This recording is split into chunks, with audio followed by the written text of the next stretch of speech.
ഇപ്പോ ഡൽഹിയിലും ഇന്ത്യയിലുടനീളമൊക്കെ നടക്കുന്ന വിദ്യാർത്ഥി പ്രക്ഷോഭത്തിന്റെയൊക്കെ ഇൻസ്റ്റഗ്രാം റീൽസും അങ്ങനെയൊക്കെ ഞാൻ കാണുന്നായിരുന്നു. അപ്പൊ അതിലെനിക്ക് വളരെ ഇൻട്രസ്റ്റിംഗ് ആയിട്ട് എന്നെ ഭയങ്കരമായിട്ട് സ്ട്രൈക്ക് ചെയ്തൊരു ഒരു കോട്ട് അല്ലെങ്കിൽ ഒരു റീലിലൊക്കെ വന്നൊരു സെന്റൻസ് എന്താണെന്ന് വെച്ച് കഴിഞ്ഞാൽ, താങ്ക് ഗോഡ് ഈ ജനറേഷൻ ഇൻസ്റ്റഗ്രാം റീൽസ് ആണ് കാണുന്നത്, ടിവി ന്യൂസ് ചാനൽസ് അല്ല എന്ന് പറഞ്ഞിട്ടുള്ളൊരു സംഭവമായിരുന്നു. അപ്പോ അതെനിക്ക് തോന്നുന്നു ഈ ഒരു ഉം, പ്രൊട്ടസ്റ്റിനെയും ഇപ്പൊ ഉം. നമ്മൾ നടക്കുന്ന സാഹചര്യത്തിനെയും ഒക്കെ ഡിഫൈൻ ചെയ്യുന്ന ഒരു സംഭവമായിട്ട് എനിക്ക് തോന്നി.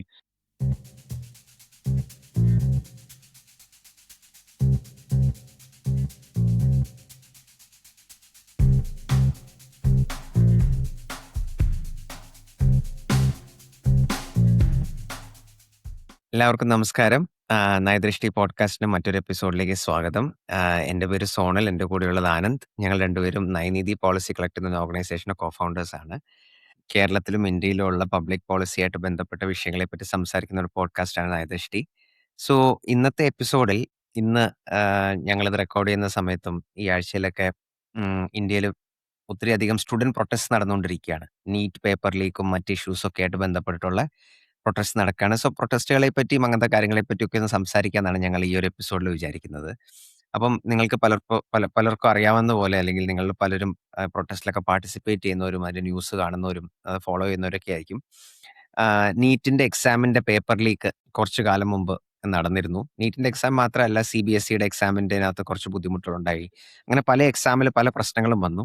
ഞങ്ങൾ ഇതിനെപ്പറ്റി ഒരു എപ്പിസോഡ് മുമ്പ് ചെയ്തിട്ടുണ്ടായിരുന്നു. ഞങ്ങളതും ഷോ നോട്ട്സിൽ ഷെയർ ചെയ്യാം. അപ്പം ഇങ്ങനെ നീറ്റും അങ്ങനത്തെ സിസ്റ്റമിക്കലി കുറെ പ്രശ്നങ്ങൾ നമ്മുടെ ഇൻസ്റ്റിറ്റ്യൂഷൻസിലും കാര്യങ്ങളിലൊക്കെ ഉണ്ട്, എഡ്യൂക്കേഷൻ സിസ്റ്റത്തിനകത്ത് പ്രത്യേകിച്ച്. അപ്പൊ ഇതിനെപ്പറ്റി പല പ്രൊട്ടസ്റ്റുകൾ നടക്കുന്നുണ്ട്.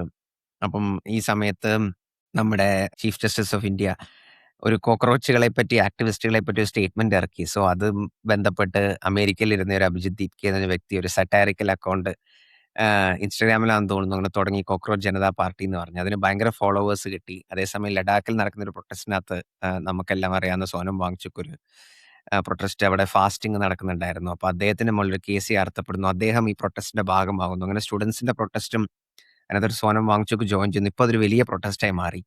ഇപ്പൊ റീസെന്റ്ലി ജന്തർ മന്ദർന്ന് പാർലമെന്റ് മൺസൂൺ സെഷൻ സ്റ്റാർട്ട് ചെയ്യുന്ന സമയത്ത് ഒരു മാർച്ച് നടത്തി. ആ മാർച്ചിൽ നമ്മളെല്ലാം ന്യൂസിലും പത്രങ്ങളിലൊക്കെ കണ്ട ഒത്തിരി ഫോട്ടോസും വീഡിയോസും ഒക്കെ ഉണ്ട്. ഒത്തിരി പോലീസ് ലാത്തിചാർജും ടിയർ ഗ്യാസും അങ്ങനെ പല പ്രശ്നങ്ങളും നമുക്ക് കാണാനിടയായി. ഒത്തിരി പോലീസുകാർ ഈവൻ അവരുടെ യൂണിഫോമോ നെയിം പ്ലേറ്റോ ഒന്നും ഇല്ലാതെ സ്റ്റുഡൻസിനെ മർദ്ദിക്കുന്നതും അങ്ങനത്തെ കുറെ സീനുകളൊക്കെ ഉണ്ടായി. അത് പല രീതിയിലും സങ്കടജനകമായ ഒരു കാര്യമാണ്. ഒരു പ്രൊട്ടസ്റ്റ് വേണ്ടി വരുന്നു, നമുക്കിങ്ങനെ ഒരു ഗവൺമെന്റിനെ അക്കൗണ്ടബിൾ ആക്കാൻ അല്ലെങ്കിൽ ഗവൺമെന്റിനോട് സംസാരിക്കാൻ എന്നുള്ളൊരു ആംഗിൾ ഇതിനകത്ത് വരുന്നുണ്ട്. അപ്പം പല രീതിയിലും നോക്കുകയാണെങ്കിൽ ഈ പ്രൊട്ടസ്റ്റ് ഒരു പാർട്ടി ലെഡ് പ്രൊട്ടസ്റ്റ് ഒന്നും അല്ല. അറ്റ്ലീസ്റ്റ് പബ്ലിക്കലി നമുക്കറിയാവുന്ന രീതിയിൽ ഒരു പാർട്ടി ലെഡ് പ്രൊട്ടസ്റ്റ് ഒന്നും അല്ല. അവരെ ഒരു ഓർഗാനിക്കലി ആൾക്കാരുടെ ഒരു എക്സ്പ്രഷൻ ആയിട്ട് ഉയർന്നു വന്ന ഒരു പ്രൊട്ടസ്റ്റ് ആണ്. ഒരുപക്ഷെ സക്സീഡ് ചെയ്യുമായിരിക്കും, ഒരുപക്ഷെ സക്സീഡ് ചെയ്യാതിരിക്കുമായിരിക്കാം. ബട്ട് ലാർജ്ലി പ്രൊട്ടസ്റ്റുകളെ പറ്റിയും ഇന്ത്യയുടെ ഒരു ഡെമോക്രാറ്റിക് സിറ്റുവേഷനെ പറ്റിയൊക്കെ നമ്മൾ സംസാരിക്കേണ്ടിയിരിക്കുന്നു എന്ന് ഞങ്ങൾക്ക് തോന്നി. അതാണ് നമ്മൾ ഈ എപ്പിസോഡിൽ ഈ കാര്യം ചെയ്യാന്ന് വിചാരിച്ചത്. സോ ആനന്ദ്, എന്താണ് നിനക്ക് ഈ ഒരു കോക്രോച്ച് ജനതാ പാർട്ടി ലീഡ് ചെയ്യുന്ന ഈ ഒരു പ്രൊട്ടസ്റ്റിനെ പറ്റി നിന്റെ ഒരു അഭിപ്രായം എന്താണ്? നീ എങ്ങനെയാണ് ഇതിനെ നോക്കിക്കാണുന്നത്?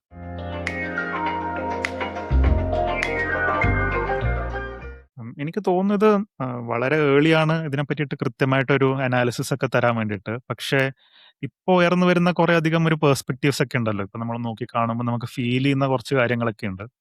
അതൊക്കെ ഒന്ന് ഷെയർ ചെയ്യാമെന്നാണ് വിചാരിച്ചത്.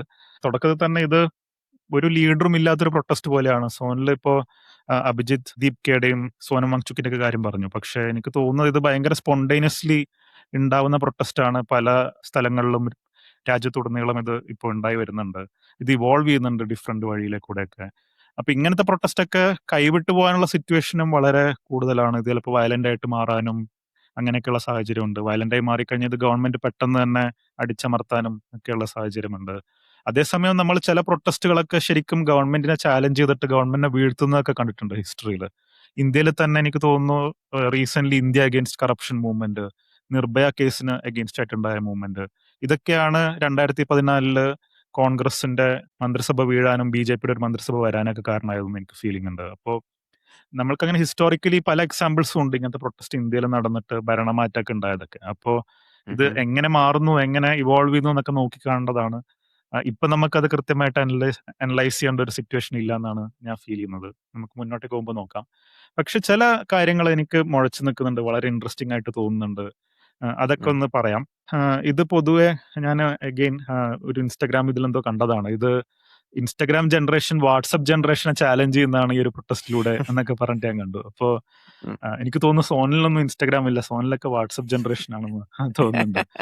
അപ്പോ എന്തായാലും ഇത് പലപ്പോഴും ആ ഒരു യൂത്തിന്റെ ഇപ്പത്തെ ജെൻസിയുടെ ഒക്കെ ഒരു കുറെ കാലത്തെ റേജ് അല്ല അല്ല അതിന്റെ ഒക്കെ ഒരു എക്സ്പ്രഷൻ ആയിട്ട് എനിക്ക് തോന്നിയിട്ടുണ്ട് ഈ ഒരു പ്രൊട്ടസ്റ്റ്. ഈ ഉം. ഒരു നീറ്റ് വിഷയം ജസ്റ്റ് അതിന്റെ ഒരു ഫ്ലാഷ് പോയിന്റ് മാത്രമായിരുന്നു. വേറെ കുറെ കാര്യങ്ങൾ സോനിൽ പറഞ്ഞ പോലെ ഇപ്പൊ CBSE പ്രശ്നം, അതിനേക്കാളും ഉം. കുറച്ച് മുന്നേ അഗ്നിപത്ത് എന്ന് പറഞ്ഞ ഒരു പ്രൊട്ടസ്റ്റ് ഒക്കെ ഉണ്ടായിരുന്നു. അഗ്നിപത്ത് ഉം. നിയമനത്തിന്റെ ഒക്കെ. അപ്പോ അങ്ങനെ കുറെ അധികം എഡ്യൂക്കേഷൻ റിലേറ്റഡ് ആയിട്ടുള്ള പ്രശ്നത്തിന്റെ ഒരു എൻഡ് പോയിന്റ് എന്നുള്ള രീതിയിലാണ് ഇപ്പൊ നീറ്റ് വന്നത്. അപ്പോ അതാണ് ഇപ്പോഴത്തെ ഒരു സാഹചര്യത്തിലേക്ക് നീങ്ങിയതെന്ന് എനിക്ക് തോന്നുന്നുണ്ട്. പക്ഷേ ജനറലി നമ്മൾ ഇപ്പൊ നോക്കിക്കാണുമ്പോൾ കുറെ അധികം ആൾക്കാർ ഈ ഒരു മൂവ്മെന്റിനെ സപ്പോർട്ട് ചെയ്യുന്നുണ്ട്. കുറെ അധികം സെലിബ്രിറ്റീസ്, കുറെ അധികം ഇൻഫ്ലുവൻസേഴ്സ്, ഇവരൊന്നും ഇതിനു മുന്നേ ഉം. ഒന്നും അധികം സംസാരിക്കാത്തവരായിരുന്നു ഇങ്ങനെ ഗവൺമെന്റിന് അഗേൻസ്റ്റ് ആയിട്ടും ഗവൺമെന്റ് പോളിസീസിന് അഗേൻസ്റ്റ് ആയിട്ടും. അപ്പൊ പലരും പറയുന്നത് ഇത് ചിലപ്പോൾ ഗവൺമെന്റിന് എതിരെയുള്ള പെയ്ഡ് പ്രൊപ്പഗാൻഡ ആണ് എന്നൊക്കെയുള്ള രീതിയിലൊക്കെയുള്ള വാർത്തകളും കാണുന്നുണ്ട്. അപ്പോ ഇവിടെ എനിക്കൊരു ഇൻട്രസ്റ്റിംഗ് ഐഡിയയും കൂടി ഷെയർ ചെയ്യണം തോന്നി. അത് ടിമൂർ ഖുറാൻ എന്ന് പറഞ്ഞ എക്കണോമിസ്റ്റ് പറയുന്ന ഒരു ഐഡിയ ആണ്. പുള്ളി അതിനെ ആ ഒരു ഐഡിയയുടെ പേര് വിളിച്ചത് പ്രിഫറൻസ് ഫോൾസിഫിക്കേഷൻ എന്നുള്ളതാണ്. അത് ഉം. പുള്ളിയുടെ ഒരു പുസ്തകമുണ്ട്, പ്രൈവറ്റ് ട്രൂത്ത്സ് പബ്ലിക് ലൈസ് എന്നൊക്കെ പറഞ്ഞ്. നമ്മൾ ഷോ നോട്ട്സിൽ ഷെയർ ചെയ്യാം അതിന്റെ ലിങ്ക്. അപ്പൊ അതിൽ പുള്ളി ആദ്യം കൊണ്ടുവന്ന ഒരു ഐഡിയ ആണ് ഈ ഒരു പ്രിഫറൻസ് ഫോൾസിഫിക്കേഷൻ എന്ന് പറയുന്നത്. അതായത് ഈ ഐഡിയ എന്താണ് പറയുന്നതെന്ന് വെച്ച് കഴിഞ്ഞാൽ സോഷ്യൽ പ്രഷറുകളും പൊളിറ്റിക്കൽ പ്രഷറുകളും ഒക്കെ കാരണം നമ്മളുടെ ശരിക്കുമുള്ള ഒപ്പീനിയൻ പുറത്ത് റിവീൽ ചെയ്യുന്നില്ല, നമ്മളത് ഉള്ളിൽ ഒതുക്കി ജീവിക്കുകയാണ് എന്നൊക്കെയുള്ളതാണ് ഉം. ഈ പ്രിഫറൻസ് ഫോൾസിഫിക്കേഷന്റെ അർത്ഥം.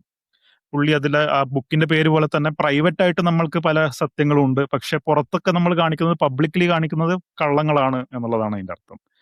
അപ്പോൾ അതിന്റെ വളരെ ഇൻട്രസ്റ്റിംഗ് ആയിട്ടുള്ള ഒരു കേസ് എന്താണെന്ന് വെച്ച് കഴിഞ്ഞാൽ സോവിയറ്റ് യൂണിയന്റെ സമയത്താണ്. അതായത് സോവിയറ്റ് യൂണിയൻ ഉണ്ടായ കാലത്തും അതിന് ശേഷമൊക്കെ പലരും സോവിയറ്റ് യൂണിയനെ സപ്പോർട്ട് ചെയ്തിട്ടൊക്കെ പൊളിറ്റിക്കൽ റാലീസിലൊക്കെ പങ്കെടുക്കുക, പരേഡ്സിലൊക്കെ പങ്കെടുക്കുക, പാർട്ടി ഉം. പ്രോഗ്രാമുകളിലൊക്കെ പങ്കെടുക്കുക, അതൊക്കെ ഭയങ്കര സാധാരണമായിരുന്നു അവിടെ. ആൾക്കാരൊക്കെ ഉം. പബ്ലിക്കലി ഗവൺമെന്റിനെ പറ്റി വളരെ നല്ല കാര്യങ്ങൾ മാത്രമേ പറയാറുള്ളൂ. പക്ഷെ ഉം. 1980സിനൊക്കെ ശേഷം കുറെ അധികം പ്രൊട്ടസ്റ്റുകളൊക്കെ സോവിയറ്റ് യൂണിയൻ അഗെയിൻസ്റ്റ് ആയിട്ട് ഉണ്ടാവുന്നുണ്ട്. അപ്പൊ ആ സമയത്തൊക്കെ ഈ പബ്ലിക്കലി നല്ലത് പറഞ്ഞ ആൾക്കാർ തന്നെ ഇറങ്ങിയിട്ട് പ്രൊട്ടസ്റ്റ് ചെയ്യുന്ന സാഹചര്യം വന്നു. അപ്പോ ഉം. ആദ്യം അവിടെ ഉണ്ടായത് പ്രിഫറൻസ് ഫോൾസിഫിക്കേഷൻ ആണ്. ആൾക്കാരൊക്കെ ജനറലി ഗവൺമെന്റിന് അത്ര ഫേവറബിൾ അല്ലാതെ തന്നെയാണ് നോക്കിക്കണ്ടത്. പക്ഷെ അവർക്ക് പുറത്ത് ബാക്കിയുള്ളവരെന്ത് വിചാരിക്കും, അല്ലെങ്കിൽ അവരെ ഐസൊലേറ്റ് ചെയ്യാൻ സാധ്യതയുണ്ടോ, മാറ്റി നിർത്താൻ ഉം. സാധ്യതയുണ്ടോ എന്നൊക്കെ വിചാരിച്ചിട്ട് അവരത് പബ്ലിക്കലി പറയാറില്ല. പബ്ലിക്കലി അവർ കള്ളങ്ങൾ പറഞ്ഞു, ബാക്കിയുള്ളവരും അതേപോലെ തന്നെ കള്ളങ്ങൾ പറഞ്ഞുകൊണ്ട് വന്നു. ഇങ്ങനെ പൊതുവെ ഒരു കള്ളത്തുനിന്ന് മാത്രം ബിൽഡ് ചെയ്തൊരു എംപയർ പോലെയായി അവസാനം അത്. പക്ഷെ ഉം. ആരോ ഒരാൾ പ്രൊട്ടസ്റ്റ് ചെയ്യാൻ തുടങ്ങിയപ്പോൾ എല്ലാം അതൊരു ചെയിൻ റിയാക്ഷൻ പോലെ എല്ലാവരും പുറത്തേക്ക് ഇറങ്ങി തുടങ്ങി, എല്ലാവരും പ്രൊട്ടസ്റ്റിന്റെ ഭാഗമായി തുടങ്ങി. കാരണം അവർക്ക് ഉം. മനസ്സിലായി അവരുടെ കൂടെ ഉണ്ടായവരും ഒക്കെ അവരുടെ സെയിം ഒപ്പീനിയൻ ഷെയർ ചെയ്യുന്നവരാണ്, അവരുടെ സെയിം പ്രൈവറ്റ് ബിലീഫ്സ് ഷെയർ ചെയ്യുന്നവരാണെന്നൊക്കെ. അപ്പൊ ഉം. ഇങ്ങനെ എല്ലാവരും പുറത്തിറങ്ങിയതിന് ടിമൂർ ഖുറാൻ വിളിക്കുന്നത് പ്രിഫറൻസ് കാസ്കേഡ് എന്നാണ്. പെട്ടെന്ന് ഒരു ഉം. സോഷ്യൽ ചേഞ്ച് കൊണ്ട് കുറേയധികം ആൾക്കാർ അവരുടെ ശരിക്കുമുള്ള ഒപ്പീനിയൻസ് എക്സ്പ്രസ് ചെയ്യുന്ന ഒരു പ്രക്രിയയാണ് പ്രിഫറൻസ് കാസ്കേഡ് എന്നൊക്കെ പറയുന്നത്. അപ്പൊ എനിക്ക് തോന്നുന്ന ഒരു പരിധി വരെ ഇപ്പൊ ഇവിടെ ഉണ്ടാവുന്നതും ഇപ്പൊ നമ്മൾ കാണുന്നതൊക്കെ കുറേയധികം ആൾക്കാർ പ്രൊട്ടസ്റ്റ് ചെയ്യാൻ പോകുന്നതൊക്കെ ഈ ഒരു പ്രിഫറൻസ് കാസ്കേഡ് കൊണ്ടാണ്. അങ്ങനെ ഞാൻ പറയാൻ ഉം. കാരണം തന്നെ, കാരണം 2019 ജനറൽ ഇലക്ഷനിലാണെന്ന് തോന്നുന്നുണ്ട് എനിക്ക് BJPക്ക് ഏറ്റവും കൂടുതൽ സീറ്റുകൾ കിട്ടിയത്. ഉം. 303 സീറ്റോ അങ്ങനെ എന്തോ കിട്ടിയിരുന്നു ആ ഒരു ഇലക്ഷനിൽ BJPക്ക് മാത്രം. അപ്പൊ ആ ഒരു ഉം. ഇലക്ഷനിൽ പോലും BJPക്ക് ഉണ്ടായ ടോട്ടൽ വോട്ട് ഷെയർ 37.46% എന്തോ ആണ്. അതായത് ഉം. 60%-ത്തിലേക്കാളും കൂടുതൽ ആൾക്കാർ BJPക്ക് അല്ല വോട്ട് ചെയ്തത്. അത്രയധികം ഇന്ത്യക്കാർ മുഴുവൻ വിശ്വസിക്കുന്ന ഒരു പാർട്ടി ഒന്നുമല്ല BJP. പക്ഷെ ഇങ്ങനത്തെ ഒരു ഓപ്പൺ പ്രൊട്ടസ്റ്റ്, ഇത്രയധികം ആൾക്കാരൊക്കെ കൂടി പ്രൊട്ടസ്റ്റ് ചെയ്യുന്നത് നമ്മൾ ആദ്യമായിട്ടാണ് കാണുന്നത്. അപ്പോ ഉം. അങ്ങനത്തെ ഒരു സാഹചര്യം ഉണ്ടാകുമ്പോൾ എനിക്ക് തോന്നുന്ന നമ്മളും ഇവിടെ ചിലപ്പോൾ നമ്മളുടെ പ്രിഫറൻസുകളെ പ്രൈവറ്റ്ലി വിശ്വസിച്ച പ്രിഫറൻസുകളെ പുറത്ത് കാണിക്കാത്ത പോലെ സാഹചര്യം ഉണ്ടായിരുന്നു. പെട്ടെന്നൊരു ഉം. പ്രൊട്ടസ്റ്റ് ഉണ്ടായപ്പോൾ നമ്മൾ എല്ലാവരും നമ്മളുടെ അഭിപ്രായം ഷെയർ ചെയ്യുന്നു, നമ്മൾ പ്രൊട്ടസ്റ്റിന്റെ ഭാഗമാവുന്നു എന്നൊക്കെയുള്ളതാണ് ഉം. എനിക്ക് തോന്നുന്നത്. ഉം. അതാണ് എനിക്ക് ജനറലി ഈ ഒരു പ്രൊട്ടസ്റ്റിനെ പറ്റി നോക്കി കാണുമ്പോഴുള്ള ഒരു കാര്യം. പിന്നെ ഉം. വേറൊരു സംഭവം, ഈ പ്രൊട്ടസ്റ്റിന്റെ ഒരു ബ്രോഡ് ബേസ് ആണ്. കാരണം ഇതിന് മുന്നേ ഉണ്ടായ ചില പ്രൊട്ടസ്റ്റുകൾ ഉണ്ടല്ലോ, ഇപ്പോൾ ആന്റി CA പ്രൊട്ടസ്റ്റ്, അതേപോലെ ഫാർമേഴ്സ് പ്രൊട്ടസ്റ്റ്, ഉം. റെസ്ലേഴ്സിന്റെ ഒക്കെ പ്രൊട്ടസ്റ്റ് നമ്മൾ കണ്ടു. ഉം. ഉം. ഒളിമ്പ്യൻസ് ആയിട്ടുള്ള റെസ്ലേഴ്സ് ഒക്കെ വന്നിട്ട് യാ. പ്രൊട്ടസ്റ്റ് ചെയ്യുന്ന അഗ്നിപത് സ്കീമിനെതിരെയുള്ള പ്രൊട്ടസ്റ്റ്. ഇതൊക്കെ എന്ന് വെച്ച് കഴിഞ്ഞാൽ ചെറിയ ചെറിയ കമ്മ്യൂണിറ്റി അല്ലെങ്കിൽ ചെറിയ ചെറിയ ഗ്രൂപ്പ്സ് ഒക്കെ ആയിരുന്നു പ്രൊട്ടസ്റ്റ് ചെയ്തിരുന്നത്.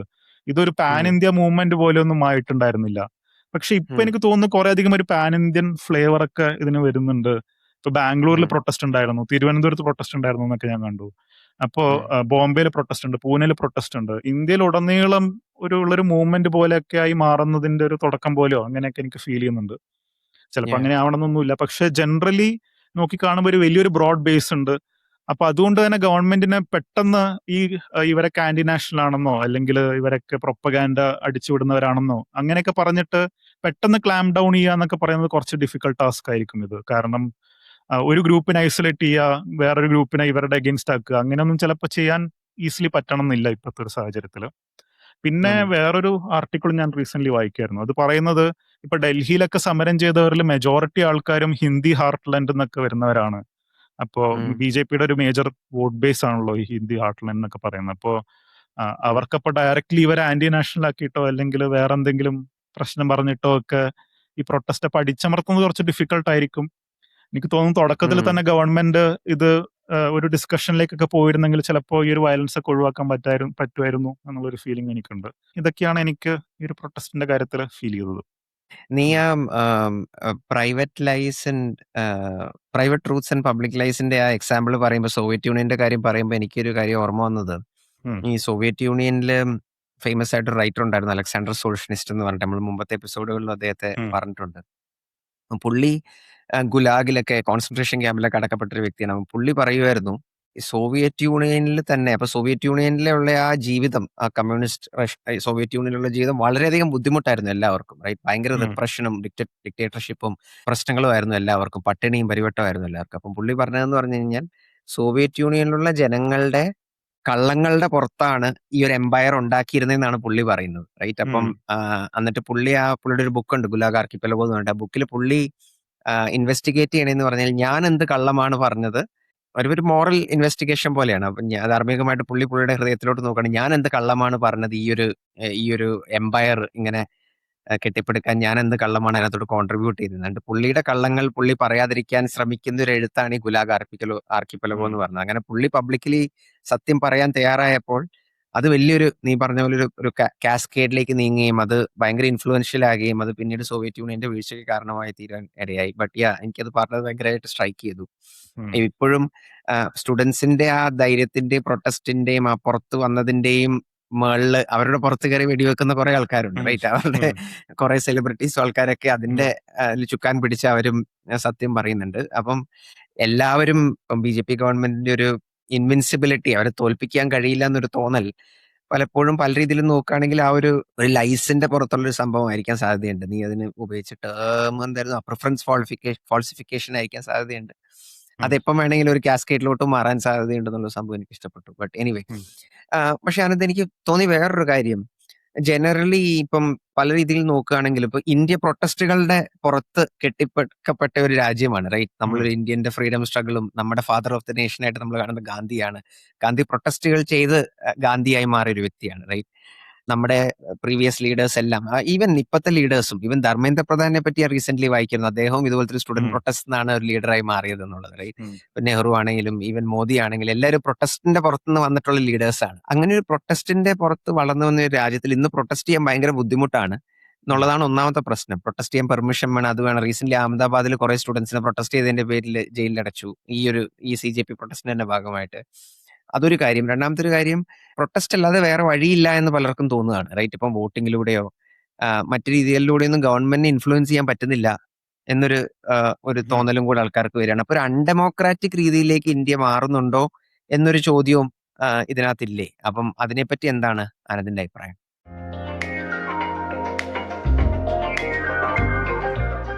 ഞാനും ഇങ്ങനെ കുറെ അധികം സംഭവങ്ങൾ കണ്ടിട്ടുണ്ട്. കുറെ അധികം റിപ്പോർട്ട്സും കാര്യങ്ങളൊക്കെ ഇതിനെപ്പറ്റി വന്നിട്ടുണ്ട്. റീസെന്റ് ഞാൻ കാണുമായിരുന്നു, വീഡം ഇൻസ്റ്റിറ്റ്യൂട്ട് എന്ന് പറഞ്ഞ ഒരു ഇൻസ്റ്റിറ്റ്യൂട്ട് ഡെമോക്രസി റിപ്പോർട്ട് എന്നൊക്കെ പറഞ്ഞിട്ട് റിപ്പോർട്ട് ഇറക്കാറുണ്ട്. ഉം. അവരൊക്കെ ഇന്ത്യനെ വിളിക്കുന്നത് ഇലക്ട്രൽ ഓട്ടോക്രസി എന്നാണ്. അതായത് ഇലക്ഷൻസ് ഒക്കെ കൃത്യമായിട്ട് നടക്കുന്നുണ്ട്, പക്ഷെ എന്നാലും ഒരു സ്വേച്ഛാധിപത്യ സ്വഭാവമൊക്കെയാണ് ഇന്ത്യക്കുള്ളത് എന്നുള്ളതാണ് അവരൊക്കെ ആ റിപ്പോർട്ടിലൊക്കെ പറയുന്നത്. ആ റിപ്പോർട്ടിൽ തന്നെ ലിബറൽ ഡെമോക്രസി ഇൻഡെക്സ് എന്ന് പറഞ്ഞ ഒരു റാങ്കിങ്ങിലൊക്കെ ഇന്ത്യയുടെ റാങ്ക് 105 ആയിരുന്നു, 179 രാജ്യങ്ങളിൽ. പൊതുവെ ഒരു ഗ്ലോബൽ സ്റ്റഡീസ് ഒക്കെ പറയുന്നത് ഇന്ത്യ കുറച്ചും കൂടി അൺഡെമോക്രാറ്റിക് ആയിക്കൊണ്ടിരിക്കുകയാണ് എന്നൊക്കെ ഉള്ളതാണ്. അതേപോലെ ഈ റിപ്പോർട്ടേഴ്സ് വിത്തൗട്ട് ബോർഡേഴ്സ് എന്നൊക്കെ പറഞ്ഞ സംഘടന വേൾഡ് പ്രസ് ഫ്രീഡം ഇൻഡെക്സ് എന്നൊക്കെ പറഞ്ഞ ഒരു ഇൻഡെക്സ് എടുക്കാറുണ്ട്, നമ്മളുടെ പ്രസ്സൊക്കെ എത്ര സ്വതന്ത്രമാണെന്ന് കാണിച്ചിട്ട്. അപ്പൊ അതിൽ ഇന്ത്യയുടെ റാങ്കിങ് 157ആണ് 180 രാജ്യങ്ങളിൽ. ഇതിലെ കോമഡി എന്താണെന്ന് വെച്ച് കഴിഞ്ഞാൽ പാകിസ്ഥാനും ബംഗ്ലാദേശൊക്കെ നമ്മളെക്കാളും ബെറ്റർ റാങ്കിങ് ആണ്. അപ്പൊ അവരെക്കാളൊക്കെ മോശമായി നമ്മൾ എന്നൊക്കെയാണ് ഈ ഒരു റാങ്കിങ് ഒക്കെ പറയുന്നത്. അപ്പൊ ഇവർ പറയുന്നത് ജേർണലിസ്റ്റിന് അഗെയിൻസ്റ്റ് ആയിട്ടുള്ള വയലൻസ്, പിന്നെ മീഡിയ ഹൗസ് ഒക്കെ വളരെ കുറച്ചു പേരാണ് ഓൺ ചെയ്യുന്നത്, പൊളിറ്റിക്കൽ അലൈൻമെന്റ് ഉണ്ട് പല ന്യൂസ് ചാനൽസിനും, അങ്ങനെയൊക്കെയാണ് ഇവർ പറയുന്നത് നമ്മുടെ റാങ്കിങ് മോശമാക്കാൻ വേണ്ടിയിട്ട്. അപ്പൊ ഇങ്ങനെ കുറെ അധികം ഓർഗനൈസേഷൻസ് നമ്മളുടെ ഡെമോക്രസിനെ ചാലഞ്ച് ചെയ്തിട്ട് അല്ലെങ്കിൽ അങ്ങനത്തെ റിപ്പോർട്ട്സ് ഒക്കെ കൊണ്ടുവന്നിട്ടുണ്ട്. പക്ഷെ റീസെന്റ് ഞാൻ ഒരു ആർട്ടിക്കിളും വായിക്കായിരുന്നു ഇതിനെ പറ്റിയിട്ട്. അപ്പൊ അത് കുറെ അധികം ഇതിനൊക്കെ ചാലഞ്ച് ചെയ്യുന്നുണ്ട്, ഇതൊരു റീസെന്റ് ഫിനോമിനൻ അല്ല എന്നൊക്കെ പറഞ്ഞിട്ട്. ആ ആർട്ടിക്കിൾ ത്രിപുർദമൻ സിംഗ് എന്ന് പറഞ്ഞൊരു ഹിസ്റ്റോറിയൻ എഴുതിയ ഒരു ആർട്ടിക്കിളാണ്. ഞാനത് ഷോ നോട്ട്സിൽ ഷെയർ ചെയ്യാം. The authoritarian Roots of Indian democracy എന്ന് പറഞ്ഞിട്ടൊരു ആർട്ടിക്കിളാണത്. അപ്പൊ പുള്ളി അതിൽ പറയുന്നത് ഈ നമ്മൾ പറയുന്ന ഈ സ്വേച്ഛാധിപത്യം അല്ലെങ്കിൽ ഒരു അതോറിറ്റേറിയൻ ടെൻഡൻസി ഒക്കെ നമ്മളുടെ കോൺസ്റ്റിറ്റ്യൂഷനിൽ ഇൻബിൽട്ട് ആണ്, ഓൾറെഡി കോൺസ്റ്റിറ്റ്യൂഷനിൽ അത് ഉണ്ട് എന്നൊക്കെ ഉള്ളതാണ് പുള്ളി പറയുന്നത്. പുള്ളി കമ്പയർ ചെയ്യുന്ന ഒരു കോൺസ്റ്റിറ്റ്യൂഷൻ US കോൺസ്റ്റിറ്റ്യൂഷൻ ആയിട്ടാണ്. അതായത് US കോൺസ്റ്റിറ്റ്യൂഷൻ ഉണ്ടാക്കിയത് തന്നെ അവിടുത്തെ ജനങ്ങൾക്ക് മാക്സിമം ഫ്രീഡം കൊടുക്കാൻ വേണ്ടിയിട്ടാണ്. ഗവൺമെന്റിന്റെ അടുത്ത് നിന്ന് പ്രൊട്ടക്ട് ചെയ്യുക, ഭയങ്കര പവർഫുൾ ആവാതിരിക്കുക ഗവൺമെന്റിനെ കൺട്രോൾ ചെയ്യുക, ആൾക്കാരുടെ പവേഴ്സ് എൻഷുർ ചെയ്യുക, ആൾക്കാരുടെ റൈറ്റ്സ് പ്രൊട്ടക്ട് ചെയ്യുക എന്നൊക്കെ വിചാരിച്ചിട്ടാണ് US കോൺസ്റ്റിറ്റ്യൂഷൻ ഉണ്ടാക്കിയത്. അതേസമയം ഇന്ത്യൻ കോൺസ്റ്റിറ്റ്യൂഷൻ ഉണ്ടാക്കിയത് ഇന്ത്യ ഒരു യൂണിറ്ററി സ്റ്റേറ്റ് ആയിട്ട് തുടരുക, ഇന്ത്യ ഒരു യൂണിഫൈഡ് സ്റ്റേറ്റ് ആയിട്ട് തുടരുക, സോഷ്യൽ ജസ്റ്റിസ് ഒക്കെ എൻഷുർ ചെയ്യുക, അങ്ങനത്തെ കാര്യങ്ങളാണ് നമ്മൾ ഇമ്പോർട്ടൻസ് കൊടുത്തത്. അത് നമ്മളുടെ ഹിസ്റ്റോറിക്കൽ ഇത് കൊണ്ടായിരിക്കാം എന്നുള്ളതാണ് ത്രിപുർദമൻ സിംഗ് പറയുന്നത്. കാരണം നമ്മൾ പാർട്ടീഷനൊക്കെ ഫേസ് ചെയ്തു, നമ്മൾ കുറെ അധികം സോഷ്യൽ ഇൻജസ്റ്റിസ്, കാസ്റ്റ് സിസ്റ്റം പോലത്തെ പ്രശ്നങ്ങളൊക്കെ ഉള്ള രാജ്യമാണ്. ഇവിടെ ഭയങ്കര ഫ്രീഡം ഒക്കെ ഉള്ള ഒരു കോൺസ്റ്റിറ്റ്യൂഷൻ കൊണ്ടുവന്നു കഴിഞ്ഞാൽ ചിലപ്പോൾ എല്ലാം സ്പ്ലിറ്റപ്പ് ആയി പോകാൻ സാധ്യതയുണ്ട്, കാസ്റ്റ് ഡിഫറൻസ് ഒക്കെ പുറത്തു വരാൻ സാധ്യതയുണ്ട് എന്നൊക്കെ വിചാരിച്ചിട്ടാണ് നമ്മൾ ഇങ്ങനത്തെ ഒരു കോൺസ്റ്റിറ്റ്യൂഷൻ ഉണ്ടാക്കിയത് എന്നൊക്കെ ത്രിപുർദമൻ സിംഗ് പറയുന്നുണ്ട്. എനിക്ക് തോന്നുന്നു നമ്മളുടെ കോൺസ്റ്റിറ്റ്യൂഷൻ പലധികം സെൻട്രലൈസിങ് ഫീച്ചേഴ്സും ഇതിനു വേണ്ടി ഉപയോഗിക്കുന്നുണ്ട്. കാരണം നമ്മുടെ രാജ്യം സ്പ്ലിറ്റപ്പ് ആയി പോകരുത്, ഇങ്ങനത്തെ പ്രൊട്ടസ്റ്റുകളൊക്കെ നമ്മുടെ രാജ്യത്തിന് ബ്രേക്കപ്പ് ചെയ്യരുത് എന്നൊക്കെ വിചാരിച്ചിട്ട്. ഉദാഹരണം പറയുകയാണെങ്കിൽ ഇപ്പൊ രാഷ്ട്രപതി ഭരണം എന്നൊക്കെ പറഞ്ഞിട്ട്, പ്രസിഡന്റ്സ് റൂൾ എന്നൊക്കെ പറഞ്ഞിട്ട് എപ്പോഴും ആണെങ്കിലും ഒരു സ്റ്റേറ്റ് ഗവൺമെന്റിനെ പിരിച്ചുവിടാനുള്ള പവേഴ്സ് യൂണിയൻ ഗവൺമെന്റ് ഉണ്ട്. അതേപോലെ തന്നെ എമർജൻസി പ്രഖ്യാപിക്കാനുള്ള, അടിയന്തരാവസ്ഥ പ്രഖ്യാപിക്കാനുള്ള പവേഴ്സ്, ഏത് നിമിഷം വേണമെങ്കിലും ഒരു സ്റ്റേറ്റിനെ യൂണിയൻ ടെറിട്ടറി ആക്കാനുള്ള പവേഴ്സ്, നമ്മൾ ജമ്മു കാശ്മീരിലൊക്കെ കണ്ടതുപോലെ. അപ്പൊ അങ്ങനത്തെ കുറെ അധികം പവേഴ്സ് യൂണിയൻ ഗവൺമെന്റിനുണ്ട്. ഭയങ്കര ഒരു സെൻട്രലൈസിങ് കോൺസ്റ്റിറ്റ്യൂഷൻ ആണ് നമ്മള്. അപ്പോൾ അത്രയധികം ഫ്രീഡംസും നമ്മുടെ നാട്ടുകാർക്ക് കൊടുക്കുന്നില്ല എന്നൊക്കെ ത്രിപുർദമൻ സിംഗ് പറയുന്നുണ്ട്. പുള്ളി വേറെ കുറച്ച് കാര്യങ്ങൾ പറയുന്നത് ഈ സോഷ്യൽ ജസ്റ്റിസ് എൻഷുർ ചെയ്യാനും വേണ്ടിയിട്ടും നമ്മൾ കുറെ അധികം പവേഴ്സ് ഗവൺമെന്റിന് കൊടുക്കുന്നുണ്ട്.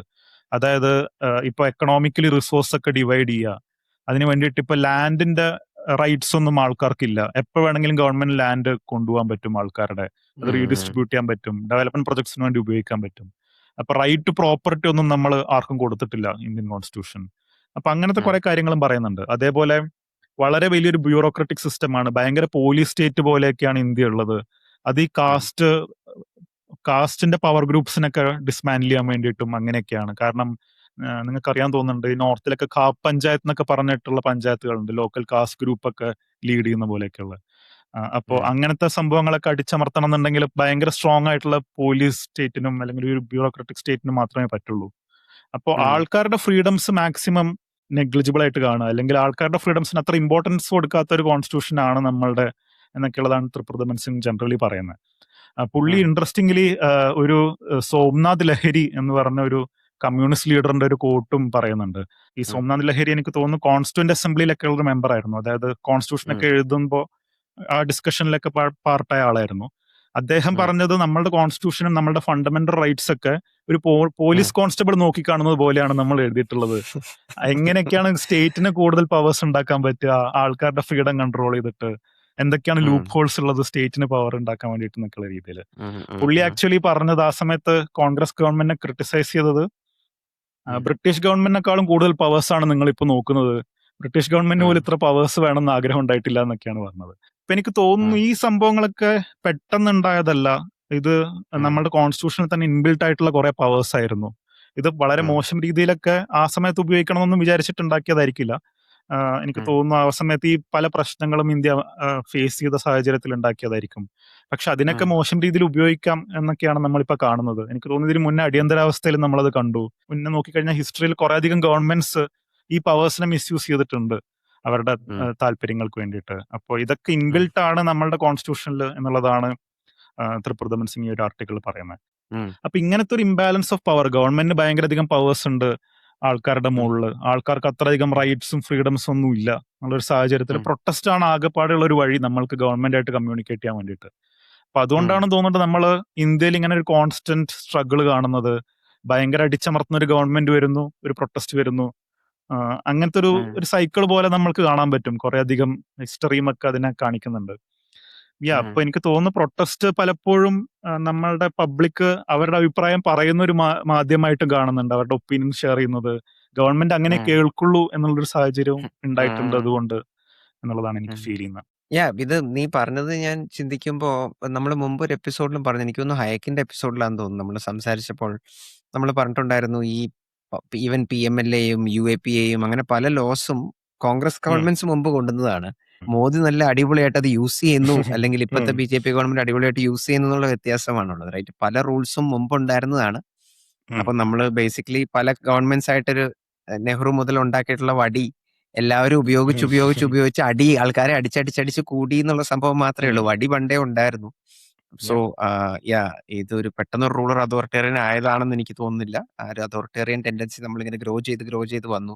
അത് കൂടുതൽ ആൾക്കാർ യൂസ് ചെയ്തു. അടുത്തത് ഇനി ഏത് ഗവൺമെന്റ് വന്നാലും അവരും കുറച്ചും കൂടി ഇത് യൂസ് ഉം. ചെയ്യുന്ന ഒരു സിറ്റുവേഷനിൽ ഒരു പക്ഷേ പോകാൻ സാധ്യതയുണ്ടെന്ന് എനിക്ക് തോന്നുന്നു. ബട്ട് അപ്പം ഞാൻ വിചാരിച്ചത്, നേരത്തെ പറഞ്ഞൊരു പോയിന്റ് എന്താണെന്ന് വെച്ച് കഴിഞ്ഞാൽ നമ്മളുടെ പ്രൊട്ടസ്റ്റുകളൊക്കെ അപ്പൊ നമ്മൾ ഗവൺമെന്റ് ആയിട്ട് കമ്മ്യൂണിക്കേറ്റ് ചെയ്യുന്ന ഒരു സംഭവമായിട്ട് നമുക്ക് കാണാം. അപ്പൊ അങ്ങനെ നോക്കിക്കഴിഞ്ഞാൽ ഇന്ത്യയിൽ കുറെ അധികം എന്താ പറയുക, ഇന്ത്യയുടെ ചരിത്രം തന്നെ മാറ്റിമറിച്ച് കുറെ പ്രൊട്ടസ്റ്റുകളുണ്ട്. സോനിൽ അങ്ങനത്തെ കുറച്ച് പ്രൊട്ടസ്റ്റുകൾ പറയണം എന്ന് പറയുന്നുണ്ടായിരുന്നു. ഇപ്പൊ സോനിൽ എന്തൊക്കെയാണ് സോനിന്റെ മനസ്സിലുള്ള ചില ചരിത്ര പ്രധാനമായിട്ടുള്ള പ്രൊട്ടസ്റ്റുകൾ?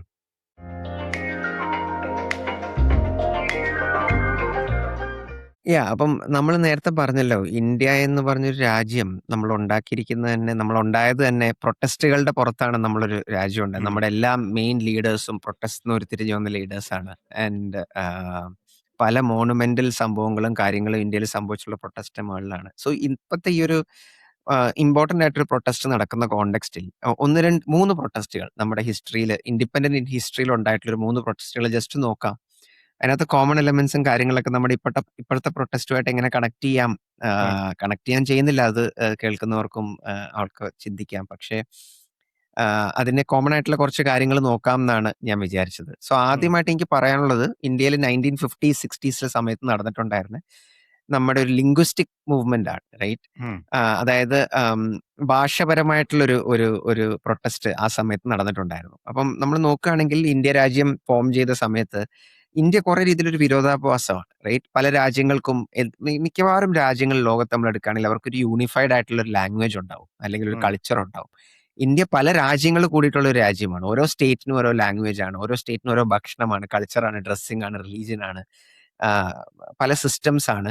ഇതിനെല്ലാം ഒരുമിച്ച് കൊണ്ടുവരുന്ന ഒരു രാജ്യമായിരുന്നു ഇന്ത്യ. ഇന്ത്യയിലെ സ്റ്റേറ്റ്സിനെ ഡിവൈഡ് ചെയ്യുന്നത് നമ്മള് ലിംഗ്വിസ്റ്റിക്കലി ഡിവൈഡ് ചെയ്യണോ? ഭാഷയുടെ പുറത്ത് ഡിവൈഡ് ചെയ്യണോ എന്നൊരു ചോദ്യം ഉണ്ടായിരുന്നു. റൈറ്റ്? ഉം, അപ്പം ഇൻഡിപെൻഡൻസിന് മുമ്പ് ഗാന്ധിയും ഈവൻ കോൺഗ്രസിന്റെ തന്നെ ഒരു സെഷനകത്ത് ഇൻഡിപെൻഡൻസിന് മുമ്പ് അവർ തീരുമാനിച്ചിരുന്ന ഒരു കാര്യം ഈ ലിംഗ്വിസ്റ്റിക്കലി സ്റ്റേറ്റ്സിനെ ഓർഗനൈസ് ചെയ്യണം എന്നൊരു കാര്യമായിരുന്നു തീരുമാനിച്ചിട്ടുണ്ടായിരുന്നത്. കാരണം ഇപ്പൊ ഗവൺമെന്റ് ഓർഡേഴ്സ് ഇറക്കുമ്പോഴും ഗവൺമെന്റിന്റെ ട്രാൻസാക്ഷൻസ് നടക്കുമ്പോഴൊക്കെ ഒരു ഭാഷ, ഇപ്പൊ കേരളത്തിലെ ഗവൺമെന്റ് അല്ലെങ്കിൽ നമ്മുടെ ചീഫ് മിനിസ്റ്റർ മലയാളത്തിൽ സംസാരിക്കുന്നത് കേരളത്തിൽ എല്ലാവർക്കും ഏകദേശം മനസ്സിലാവാൻ സാധ്യതയുണ്ട്. റൈറ്റ്?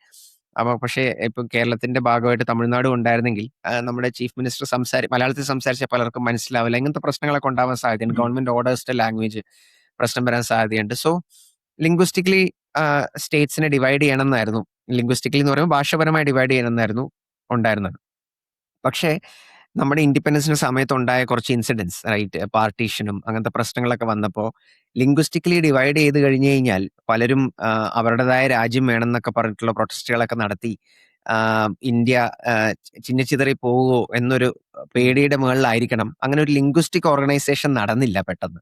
1948 ധാർ കമ്മീഷൻ എന്നൊരു കമ്മീഷൻ വെക്കുകയുണ്ടായി അന്നത്തെ ഒരു കെയർടേക്കർ ഗവൺമെന്റ് എന്നൊരു ഡാർക്ക് കമ്മീഷൻ വെക്കുകയുണ്ടായി. അവരും പറഞ്ഞു ഇന്ത്യയുടെ യൂണിറ്റിയും നാഷണൽ ഐഡന്റിറ്റിയെ കീപ്പ് ചെയ്യാൻ വേണ്ടി ലിംഗ്വിസ്റ്റിക്കലി ഓർഗനൈസ് ചെയ്യാത്തതാണ് നല്ലത് എന്ന് പറഞ്ഞു. ഈവൻ നെഹ്റുവും പട്ടേലും ഒക്കെ ഉണ്ടായിരുന്ന വേറൊരു കമ്മിറ്റി അവരും പറഞ്ഞു ലിംഗ്വിസ്റ്റിക് റീഓർഗനൈസേഷൻ വേണ്ട, നമുക്ക് ഇപ്പോൾ ഉള്ളതുപോലെ ഇപ്പോൾ മദ്രാസ് പ്രസിഡൻസി എന്ന് പറയുന്ന സമയത്ത് അതിൻ്റെ ഉള്ളിൽ ബ്രിട്ടീഷുകാർ ഉണ്ടാക്കിയ ഒരു സിസ്റ്റത്തിനകത്തുള്ള പല ഈ കേരളത്തിന്റെ പല ഭാഗങ്ങളും കർണാടകയുടെ കുറച്ച് ഭാഗങ്ങളും അല്ലെങ്കിൽ കുറച്ച് തമിഴ്നാടിന്റെ ഭാഗങ്ങളൊക്കെ കൂടിയിട്ടുള്ള സിസ്റ്റം ആയിരുന്നു അന്നുണ്ടായിരുന്നത്. അത് കണ്ടിന്യൂ ചെയ്താൽ മതി എന്നൊരു സംഭവം വന്നു.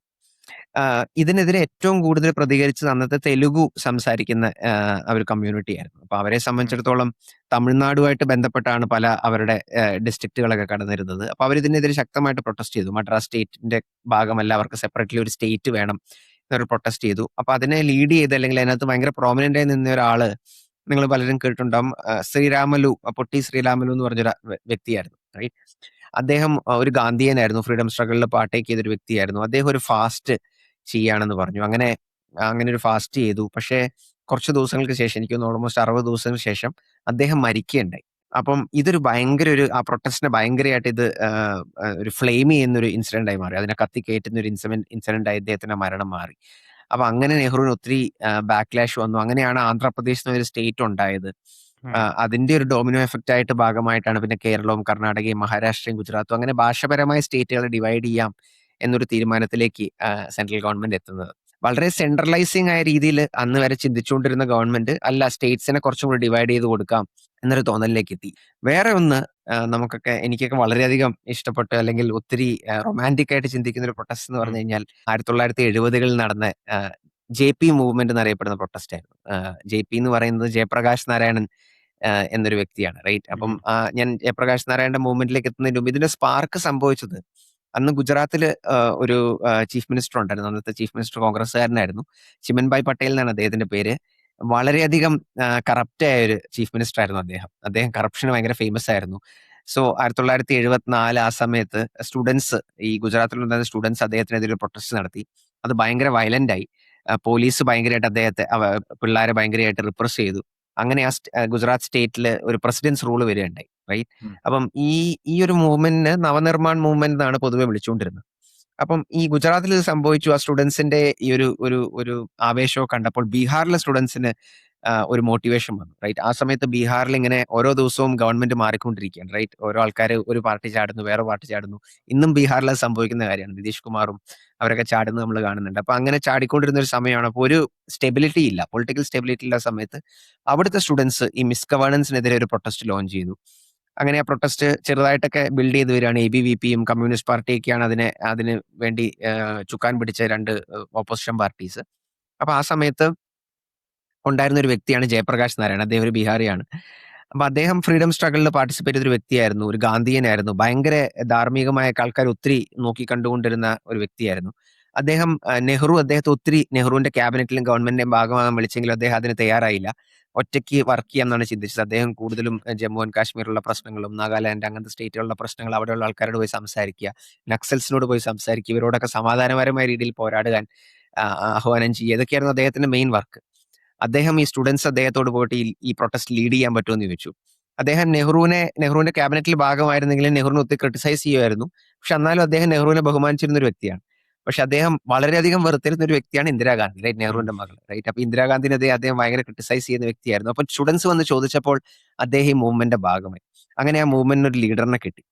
അപ്പം ആ മൂവ്മെന്റിന് ഒരു ലീഡറിനെ കിട്ടി. അങ്ങനെ ഒരു JP മൂവ്മെന്റ് എന്നുള്ളൊരു മൂവ്മെന്റ് ആയത് മാറി. റൈറ്റ്, അപ്പൊ ഒത്തിരി സ്റ്റുഡൻസ് പ്രൊട്ടസ്റ്റും കാര്യങ്ങളൊക്കെ അതിന്റെ ഭാഗമായി അദ്ദേഹം ഇന്ത്യ മുഴുവൻ ട്രാവൽ ചെയ്യുന്നു, ആൾക്കാരെ ആഹ്വാനം ചെയ്യുന്നു പ്രൊട്ടസ്റ്റിന് വേണ്ടിയിട്ട്. അദ്ദേഹം ഒത്തിരി കാര്യങ്ങൾ ഡിമാൻഡ് ചെയ്തു. കറപ്ഷൻ ഫ്രീ ആയിട്ടുള്ള ഒരു ഗവൺമെന്റ് കൊണ്ടുവരിക എന്നുള്ളതായിരുന്നു മെയിൻ ആയിട്ടുള്ളൊരു സംഭവം. അപ്പം ഈ സമയത്ത് ഗവൺമെന്റ് ഒത്തിരി ഡിസ്ട്രാക്ഷൻസിനൊക്കെ ശ്രമിച്ചു. ആ സമയത്താണ് ഇന്ത്യ ന്യൂക്ലിയർ ബോംബൊക്കെ ടെസ്റ്റ് ചെയ്യുന്ന ഒരു സമയം ഉണ്ടായത്. അപ്പൊ അതിനെപ്പറ്റി ഭയങ്കര ഒച്ചയും ബഹളമൊക്കെ ഉണ്ടായിരുന്നു. ആ സമയത്താണ് സിക്കിം ഇന്ത്യയുടെ ഭാഗമായി മാറുന്നത്. സോ ഇന്ത്യക്ക് ഒരു പുതിയ ടെറിട്ടറി കിട്ടി, അതിനെപ്പറ്റി ഒത്തിരി ഒച്ചയും ബഹളം ഉണ്ടായിരുന്നു. അങ്ങനെ പല ഡിസ്ട്രാക്ഷൻസും ഗവൺമെന്റ് ശ്രമിച്ചു, അധികം വിജയിച്ചില്ല. ഓൾമോസ്റ്റ് മാർച്ച് 1975 1975 ഡൽഹിയിലേക്ക് അദ്ദേഹം ഒരു വലിയ പ്രൊട്ടസ്റ്റ് നയിച്ചു.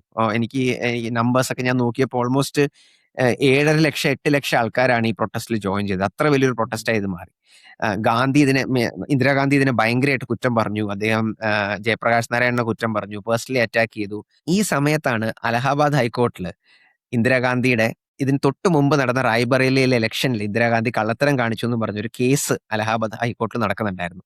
ഉം. സോ ഇതിന്റെ വാദങ്ങളും പ്രതിവാദങ്ങളൊക്കെ കേസിൽ നടക്കുന്നുണ്ടായിരുന്നു. അപ്പൊ 1975 പുള്ളിക്കാരിനെയും കോർട്ടിലോട്ട് പുള്ളിക്കാരിക്ക് പോകേണ്ടി വന്നത്. ഇന്ദിരാഗാന്ധി അന്ന് കോർട്ടിൽ ടെസ്റ്റിഫൈ ചെയ്യാണ്. ഓൾമോസ്റ്റ് 5 മണിക്കൂർ പ്രതിക്കോട്ടിൽ നിന്ന് ഇന്ദിരാഗാന്ധി എന്ന് പറഞ്ഞാൽ അത്രയും പവർഫുൾ ആയ ഒരു പ്രൈം മിനിസ്റ്റർ ഇന്ത്യയുടെ. ആ സമയത്ത് നമ്മളിപ്പോ മോദി അത്രയും പവർഫുൾ ആണെന്ന് ചിന്തിക്കുമ്പോൾ ഇന്ദിരാഗാന്ധി അതുപോലത്തെ ഒരു പവർഫുൾ ആയ ഒരു ലീഡർ ആയിരുന്നു. ഉം. പലരും ഇന്ദിരാഗാന്ധി ഉണ്ടാക്കിയിരുന്ന ബുക്ക് നോക്കിയാണ് മോദി ജീവിക്കുന്നതെന്ന് പലരും പറയാറുണ്ട്. right? ഉം. അപ്പം ഇത്രയും പവർഫുൾ ആയ ഇന്ദിരാഗാന്ധി 5 മണിക്കൂർ കോർട്ടിൽ ടെസ്റ്റിഫൈ ചെയ്യാണ്. എന്നിട്ട് ഒരു ജൂൺ 1975 ആയപ്പം ഇതിന്റെ വെർഡിക്റ്റ് വന്നു. റൈറ്റ്, വെർഡിക്റ്റ് വന്നപ്പോൾ അവർ ഇന്ദിരാഗാന്ധിനെ കുറ്റക്കാരിയായിട്ട് കണ്ടു. ഗവൺമെന്റ് മെഷീനറി ഒക്കെ പലതും ഇലക്ഷൻ ക്യാമ്പയിന് വേണ്ടി ഉപയോഗിച്ചു എന്നുള്ളതാണ് കുറ്റം. ഇതും JP മൂവ്മെന്റിന് വലിയൊരു ഒരു ബൂസ്റ്റ് ആയി മാറി. റൈറ്റ്, അപ്പൊ സ്റ്റുഡൻസും അവരൊക്കെ ഇന്ദിരാഗാന്ധിയോട് റിസൈൻ ചെയ്യാൻ ആവശ്യപ്പെടുകയാണ്. റിസൈൻ ചെയ്യുന്നതായിരുന്നു ഏറ്റവും മോറലി കറക്റ്റ് ആയ കാര്യവും. പല ചീഫ് മിനിസ്റ്ററുകളും പല സ്റ്റേറ്റിൽ നിന്ന് ഇന്ദിരാഗാന്ധിനെ നൈസായിട്ട് സുഖിപ്പിക്കാൻ വേണ്ടി അവരുടെ നാട്ടിൽ നിന്ന് ഇപ്പൊ ഹരിയാനയിൽ നിന്നൊക്കെ ഒത്തിരി പേര് ഡൽഹിയിലോട്ട് വരുന്നു. ഇന്ദിരാഗാന്ധിനെ സപ്പോർട്ട് ചെയ്ത് അവരും പ്രൊട്ടസ്റ്റുകൾക്കെതിരെ പ്രൊട്ടസ്റ്റ് ചെയ്യുന്നു. അപ്പം ഇന്ദിരാഗാന്ധിക്ക് ഒരു സപ്പോർട്ട് ജനറേറ്റ് ചെയ്യാൻ ശ്രമിക്കുന്നു. അപ്പൊ കോൺഗ്രസിലുള്ള കുറെ പേര് ഇന്ദിരാഗാന്ധി ഇറങ്ങുന്നു പറയുന്നു. JP മൂവ്മെന്റ് നടക്കുന്നു. ഇങ്ങനെ പല പ്രശ്നങ്ങളും നടക്കുന്നു. ഇന്ദിരാഗാന്ധിയുടെ നടുവിലാണ്. ആ സമയത്താണ് പല പൊട്ട അഡ്വൈസേഴ്സിന്റെയും ഉപദേശം കേട്ട് ഇന്ദിരാഗാന്ധി ഇന്ത്യയിൽ എമർജൻസി പ്രഖ്യാപിക്കുന്നത്.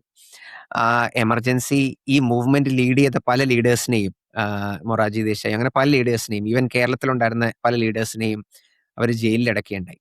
അപ്പം എമർജൻസി ഇന്ത്യയുടെ ഒരു വളരെ ഡാർക്ക് ആയിട്ടുള്ള വളരെ ഒരു കറുത്ത ദിവസങ്ങളാണ് ഇന്ത്യയിൽ. ഓൾമോസ്റ്റ് 2 വർഷം എമർജൻസിയിലേക്ക് ലീഡ് ചെയ്യാനുണ്ടായി. ഞാൻ ഈ ഒരു കൂട്ടുകാരനോട് ഇപ്പൊ ഇന്ത്യയിൽ നടക്കുന്ന പ്രൊട്ടസ്റ്റിനെ പറ്റി പറഞ്ഞപ്പോൾ ആ കൂട്ടുകാരനോട് ആദ്യം ചോദിച്ചത് മോദി എമർജൻസി വല്ലതും പ്രഖ്യാപിക്കോ എന്നാണ് ആദ്യം ചോദിച്ചത്. ഹിസ്റ്റോറിക്കലി ഇതാണ് ഇതുപോലത്തെ ഒരു ലീഡർ ചെയ്തിരുന്ന ഒരു സംഭവം. പക്ഷേ സന്തോഷകരമായ ഒരു കാര്യം എന്ന് പറഞ്ഞു കഴിഞ്ഞാൽ ഈ എമർജൻസി കഴിഞ്ഞിട്ട് നടന്ന ഇലക്ഷനിൽ ഇന്ദിരാഗാന്ധി പൊട്ടുകയാണ്. റൈറ്റ്, തോൽക്കുകയാണ്. ആരും പ്രതീക്ഷിച്ചിരുന്നില്ല അത്രയും വലിയൊരു ലീഡർ, അത്രയും പവർഫുൾ ആയിരുന്ന ഒരു ലീഡർ, അത്രയും ഗാന്ധി ഫാമിലി എന്നുള്ള ലീഡർ, നെഹ്റുവിന്റെ മകൾ തോൽക്കുകയുണ്ടായി. അങ്ങനെ ജനതാ പാർട്ടി റൂളിലേക്ക് വരികയാണ്. റൈറ്റ്, മൊറാർജി ദേശായിന്റെ കീഴിൽ. അങ്ങനെ ഒരു സംഭവം കൂടെ ഉണ്ടായി. സോ ഇതാണ് വേറൊരു മൂവ്മെന്റ് ഇന്ത്യയിൽ സംഭവിച്ചത്. മറ്റൊരു മൂവ്മെന്റ് നമ്മുടെ പലരുടെയും ജീവിതകാലത്ത് സംഭവിച്ചൊരു മൂവ്മെന്റ് എന്ന് പറഞ്ഞാൽ ഞാൻ അതിനെപ്പറ്റി ഒത്തിരി പറയാൻ ആഗ്രഹിക്കുന്നില്ല. വേറൊന്ന് ഇന്ത്യ അഗെയിൻസ്റ്റ് കറപ്ഷൻ മൂവ്മെന്റ് ആണ്. 2010, 11, 12 ആ സമയത്ത് നടന്നൊരു മൂവ്മെന്റ്. റൈറ്റ്, അപ്പം അത് നമ്മൾ ചിന്തിക്കുകയാണെങ്കിൽ UPAന്റെ രണ്ടാമത്തെ ഗവൺമെന്റ്, മോഹൻ സിംഗിന്റെ രണ്ടാമത്തെ ഗവൺമെന്റ്, ഒത്തിരി കറപ്ഷൻ സ്കാൻഡലുകൾ അവരുടെ മുകളിലുണ്ടായിരുന്നു. ഒന്ന് 2G സ്കാമിന്റെ ഒരു കറപ്ഷൻ സ്കാൻഡലായിരുന്നു. 2 കോമൺവെൽത്ത് ഗെയിംസിന്റെ ഒരു കറപ്ഷൻ സ്കാൻഡലായിരുന്നു. സോ ഈ കറപ്ഷൻ എല്ലാം കേട്ട് ആൾക്കാർ മടുത്തിട്ട് ആൾക്കാർ ഒരു ലോക്പാൽ എന്ന് പറഞ്ഞൊരു സിസ്റ്റം കൊണ്ടുവരണം. അതായത് പൊളിറ്റീഷ്യൻസിനെയൊക്കെ ഓവർസീ ചെയ്യുന്ന ഒരു ലോക്പാൽ, കറപ്ഷനെതിരെ പ്രിവെന്റ് ചെയ്യുന്ന ഒരു സിസ്റ്റം കൊണ്ടുവരണം എന്ന് പറഞ്ഞിട്ട് ഒരു പ്രൊട്ടസ്റ്റ് ആണ് നടന്നത്. അപ്പം നമ്മൾ നോക്കുകയാണെങ്കിൽ ഈ പ്രൊട്ടസ്റ്റിന് ഒരു ലീഡറായിട്ട് വന്ന ഒരു വ്യക്തി അണ്ണാ ഹസാരെ എന്ന് പറഞ്ഞ വ്യക്തിയാണ്. എഗെയിൻ വളരെ മോറലി ഗാന്ധിയനായിട്ടൊരു വ്യക്തി, ധാർമ്മികമായി നമ്മൾ ഒത്തിരി നോക്കിക്കാണുന്ന ഒരു വ്യക്തി. അങ്ങനെ ഒരു ലീഡറാണ് വരുന്നത്. അദ്ദേഹം ഒരു ഹങ്കർ സ്ട്രൈക്കിൽ ഇരിക്കുന്നു. ഒത്തിരി ലീഡേഴ്സ് അദ്ദേഹത്തെ സപ്പോർട്ട് ചെയ്യുന്നു. ഇപ്പം ആ സമയത്ത് ഉയർന്നു വന്ന കുറച്ച് ലീഡേഴ്സാണ് കിരൺ ബേദിയും അരവിന്ദ് കെജ്രിവാളും യോഗേന്ദ്ര യാദവും, ഈവൻ യോഗി രാംദേവ് ഒക്കെ ആ സമയത്ത് ഭയങ്കര ഒരു നമുക്കറിയാം ഈ സ്റ്റേജിൽ അദ്ദേഹം കുറെ യോഗയും കാര്യങ്ങളൊക്കെ ചെയ്യുന്ന സംഭവങ്ങളൊക്കെ ആ സമയത്താണ് സംഭവിക്കുന്നത്. റൈറ്റ്, ഈ രാംലീല മൈതാനിലും ജന്തർ മന്ദറിലൊക്കെ ഒത്തിരി പ്രൊട്ടസ്റ്റുകൾ ആ സമയത്തുണ്ടായി. ലോക്പാൽ ലെജിസ്ലേഷൻ അതിന് ശേഷം വന്നു, പക്ഷെ അതുകൊണ്ട് വലിയ ഗുണമൊന്നും ഉണ്ടായില്ല. പക്ഷെ ആ മൂവ്മെന്റ് ഒത്തിരി മോദി എന്ന് പറഞ്ഞൊരു ലീഡറിന് ഒരു ക്യാമ്പയിൻ ലോഞ്ച് ചെയ്യാനും കോൺഗ്രസിന്റെ വീഴ്ചയ്ക്കും കോൺഗ്രസ് താറുമാറായി പോകാനൊക്കെ വലിയ കാരണമായി തീർന്ന ഒരു മൂവ്മെന്റ് ആണ് ഇന്ത്യ അഗൈൻസ്റ്റ് കറപ്ഷൻ മൂവ്മെന്റ്. നമ്മൾ ഈ മൂവ്മെന്റ്സിനെല്ലാം നോക്കുകയാണെങ്കിൽ ഇതിനെല്ലാം കോമൺ ആയിട്ടുള്ള കുറച്ച് എലമെന്റ്സ് ഉണ്ട്. ഈ എല്ലാ മൂവ്മെന്റ്സിലും സ്റ്റുഡൻസ് ആണ് ഈ മൂവ്മെന്റ്സിനെല്ലാം ലീഡ് ചെയ്തൊരു വലിയ ഫാക്ടർ. റൈറ്റ്, സ്റ്റുഡൻസിന്റെ ആ ഒരു വീറും വാശിയും ഉഷിരും അതൊക്കെയാണ് ഈ പല മൂവ്മെന്റ്സിനും ഒരു വലിയ ഒരു ഫ്യൂവലായി മാറിയ ഒരു സംഭവം. റൈറ്റ്, രണ്ടാമത് ഇവർ പലരും അഡ്രസ് ചെയ്യാൻ ശ്രമിച്ച ഇഷ്യൂസ്. റൈറ്റ്, ഇപ്പൊ നമ്മൾ ലിംഗ്വിസ്റ്റിക് മൂവ്മെന്റിലെ ഭാഷയാണ് ഇഷ്യൂ.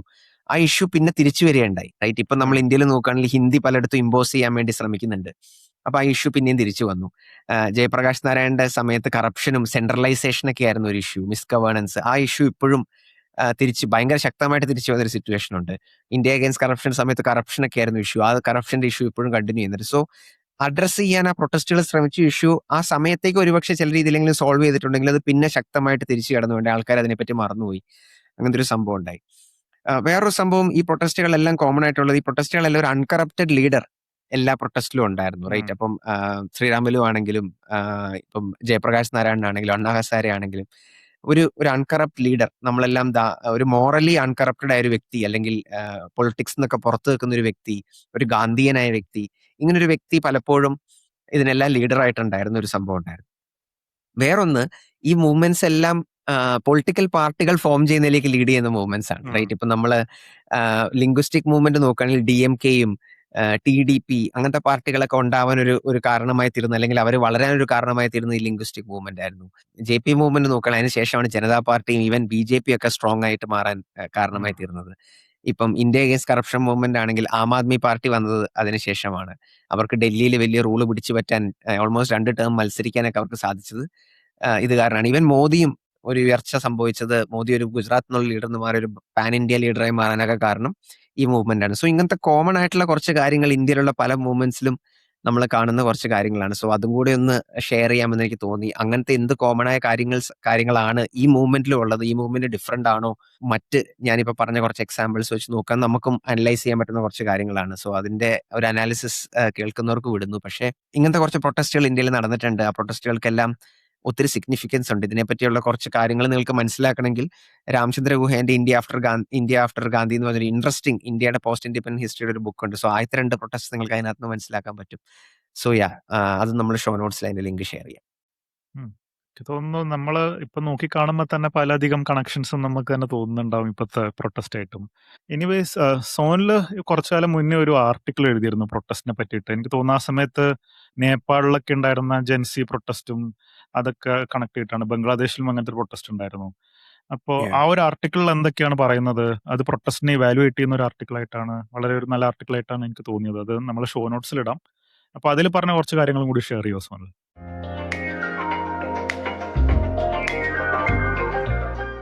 അപ്പോ നമ്മൾ ഒരു ചോദ്യം ചോദിക്കേണ്ടതെന്ന് പറഞ്ഞു കഴിഞ്ഞാൽ, ഈ പ്രൊട്ടസ്റ്റുകളൊക്കെ യൂസ്ഫുൾ ആണോ? ഉം. പ്രൊട്ടസ്റ്റുകൾ കൊണ്ട് എന്തെങ്കിലും ഗുണമുണ്ടോ എന്നുള്ളൊരു കാര്യമാണ്. അല്ലെങ്കിൽ ഇത് സസ്റ്റൈനബിൾ ആണോ? എത്ര കാലം നമുക്ക് പ്രൊട്ടസ്റ്റ് ചെയ്യാം? അല്ലെങ്കിൽ ഇത് കാരണം എന്തെങ്കിലും ഗുണം വരുന്നുണ്ടോ എന്നുള്ളൊരു ചോദ്യമാണ്. റൈറ്റ്? അപ്പം നമ്മൾ നോക്കുകയാണെങ്കിൽ ഞാനിപ്പം പറഞ്ഞതുപോലെ ഈ JP മൂവ്മെന്റിന് ശേഷം ഇന്ദിരാഗാന്ധി തോറ്റു. എമർജൻസി വന്നു, ഇന്ദിരാഗാന്ധി തോറ്റു. പക്ഷേ ഇന്ദിരാഗാന്ധി വീണ്ടും ശക്തമായിട്ട് തിരിച്ചു വന്നു. റൈറ്റ്? ഉം. കോൺഗ്രസിനെ ഇപ്പം ഇന്ത്യ അഗെയിൻസ്റ്റ് കറപ്ഷൻ മൂവ്മെന്റിൽ കോൺഗ്രസ് തോറ്റു. മൻമോഹൻ സിംഗ് ഒരു സൈലന്റ് പ്രൈം മിനിസ്റ്റർ ആയിട്ടൊക്കെ എല്ലാവരും കുറ്റം പറഞ്ഞു. ഒന്നും പണിയെടുക്കുന്നില്ല, അല്ലെങ്കിൽ ഒന്നും മിണ്ടുന്നില്ല, വളരെ ക്വയറ്റ് ആയ ഒരു വ്യക്തി. ഇന്ന് നമ്മളെല്ലാം മൻമോഹൻ സിംഗ് ആയിരുന്നെങ്കിൽ എന്ന് ആഗ്രഹിക്കുന്ന പല ആൾക്കാരും ഉണ്ട്. അപ്പം പലപ്പോഴും ഈ പ്രൊട്ടസ്റ്റുകൾക്ക് ശേഷം വന്നിട്ടുള്ള ചേഞ്ചസ് ചിലപ്പം മുമ്പത്തെക്കാട്ടും മോശമായിരുന്ന പലപ്പോഴും സിറ്റുവേഷനുകളും ഉണ്ടാവാറുണ്ട്. സോ ഈ പ്രൊട്ടസ്റ്റുകളൊക്കെ ഉപയോഗപ്പെടുന്നതാണോ, അല്ലെങ്കിൽ അതുകൊണ്ട് ഗുണമുണ്ടോ എന്നുള്ള ചോദ്യം. സോ ഞാൻ ഈ ആർട്ടിക്കിളിൽ ചിന്തിച്ചൊരു കാര്യം എന്ന് പറഞ്ഞു കഴിഞ്ഞാൽ, റീസെന്റ്ലി ജെൻസി ലെഡ് മൂവ്മെന്റ് എന്ന് പറയുമ്പോൾ റീസെന്റ്ലി ഇന്ത്യക്ക് ചുറ്റും ജെൻസി ലെഡ് മൂവ്മെന്റ്സ് നടന്നിട്ടുണ്ട്. റൈറ്റ്? ഉം. ഒരുപക്ഷെ നമ്മുടെ ഇപ്പോഴത്തെ ഗവൺമെന്റ് പേടിക്കേണ്ട ഒരു കാര്യം അതാണ്. ജെൻസി ലെഡ് മൂവ്മെന്റ്സ് ഭയങ്കര പവർഫുൾ ആണ്. പല ഗവൺമെന്റിനെയും വീഴ്ത്തിയിട്ടുണ്ട്. റൈറ്റ്? അപ്പൊ നേപ്പാളിൽ ഒരു മൂവ്മെന്റ് നടന്നിരുന്നു. ബംഗ്ലാദേശിൽ ഒരു മൂവ്മെന്റ് നടന്നിരുന്നു. ബംഗ്ലാദേശിലെ അന്നത്തെ പ്രൈം മിനിസ്റ്റർ ആയിരുന്ന ഹസീന അവിടുന്ന് ഓടി ഇപ്പോഴും ഇന്ത്യയിൽ എവിടെയോ അൺഡിസ്ക്ലോസ് ലൊക്കേഷനിലാണ് താമസിക്കുന്നത് എനിക്ക് തോന്നുന്നു. ശ്രീലങ്കയിൽ ഒരു പ്രൊട്ടസ്റ്റ് നടന്നിരുന്നു. ഇതിന്റെ എല്ലാം കേസിൽ പ്രൊട്ടസ്റ്റേഴ്സ് വളരെ മേഴ്സിലെസ് ആയിട്ട് ഈ റൂളേഴ്സിന്റെ, അല്ലെങ്കിൽ പ്രൈം മിനിസ്റ്റേഴ്സിന്റെയും പ്രസിഡന്റ്സിന്റെയും ഒക്കെ വീട്ടിൽ കയറി അവിടെ ഉം. ആക്രമിക്കുന്ന സംഭവങ്ങളൊക്കെ ആയിരുന്നു ഉണ്ടായിരുന്നത്. റൈറ്റ്? സോ അത്രയും പവർഫുൾ ആണ് ഈ മൂവ്മെന്റ്സ്.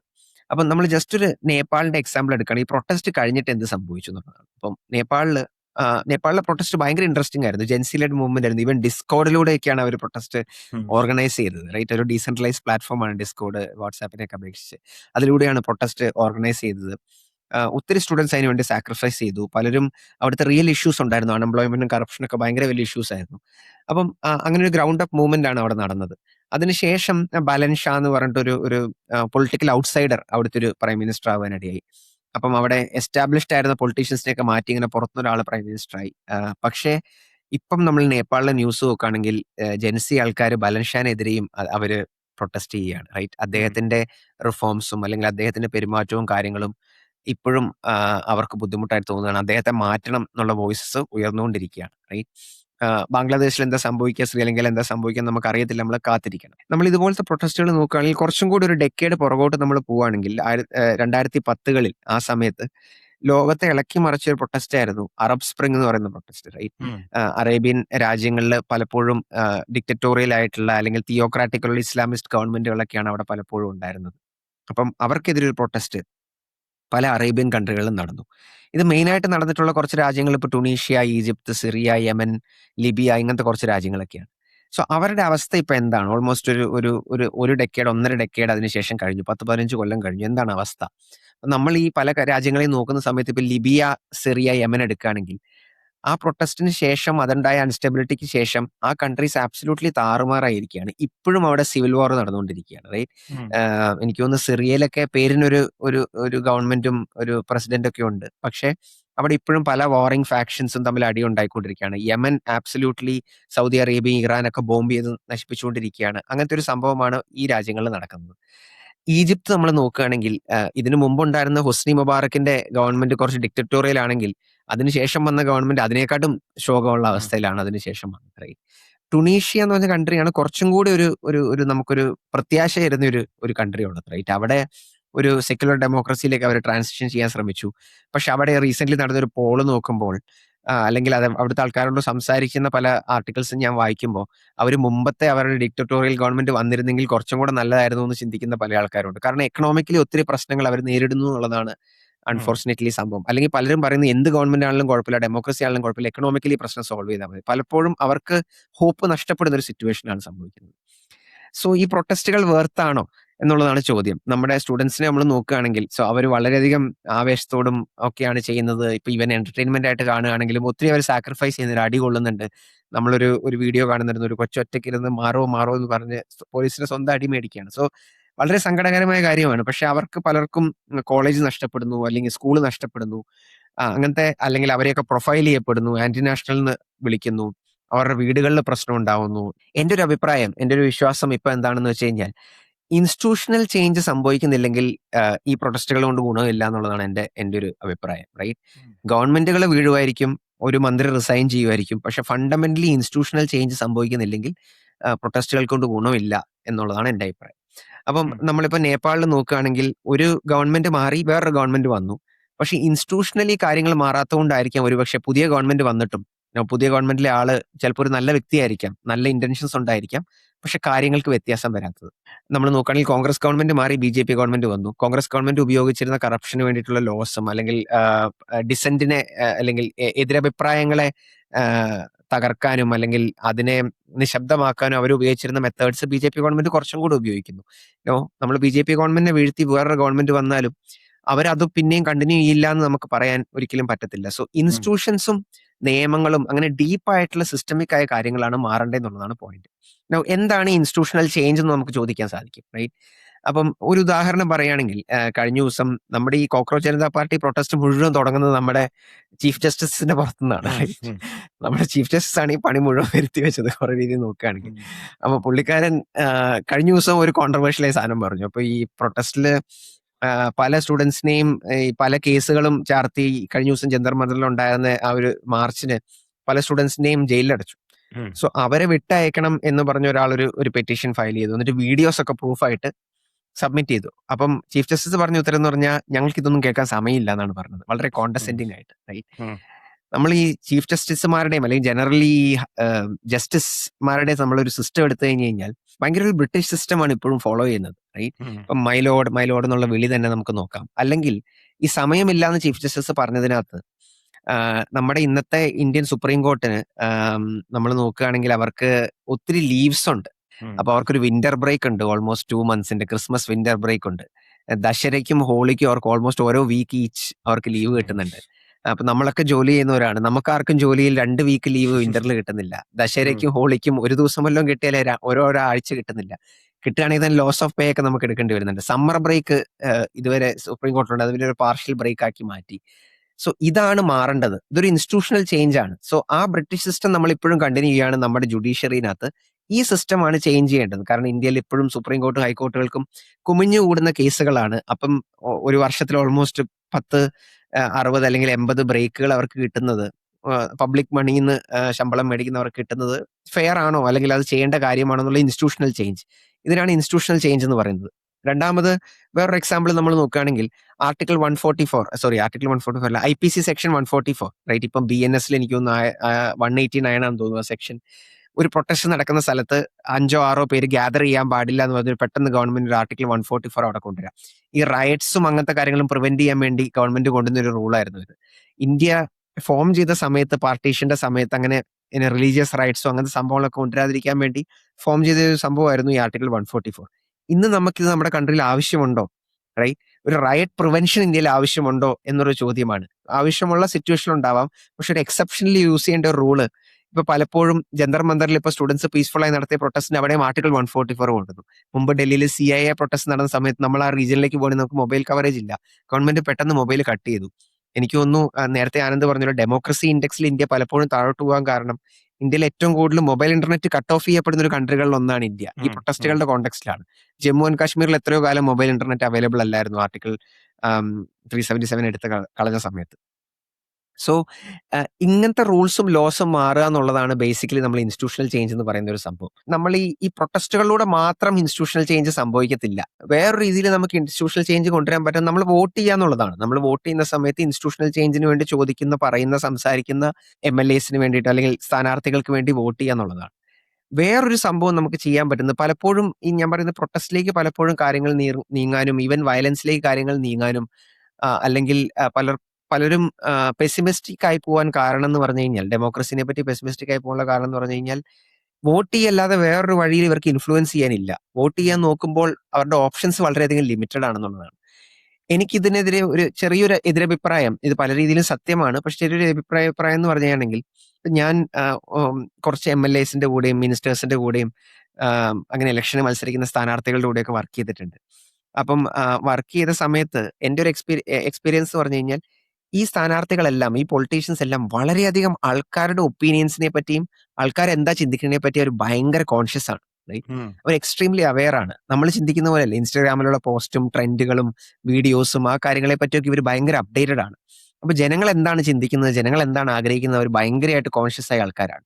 അപ്പം ജനങ്ങൾ ചിന്തിക്കുന്ന അവരുടെ കോൺവെർസേഷൻസും ഡിസ്കഷൻസും ഇവോൾവ് ചെയ്യുന്നതിനനുസരിച്ച് പൊളിറ്റീഷ്യൻസ് എന്തായാലും ഇവോൾവ് ചെയ്തേ തീരുള്ളൂ. പല രീതിയിലും പൊളിറ്റീഷ്യൻസ് ആണ് ഈ ഡിസ്കഷനെ ഷേപ്പ് ചെയ്യുന്നത് സത്യമാണ്.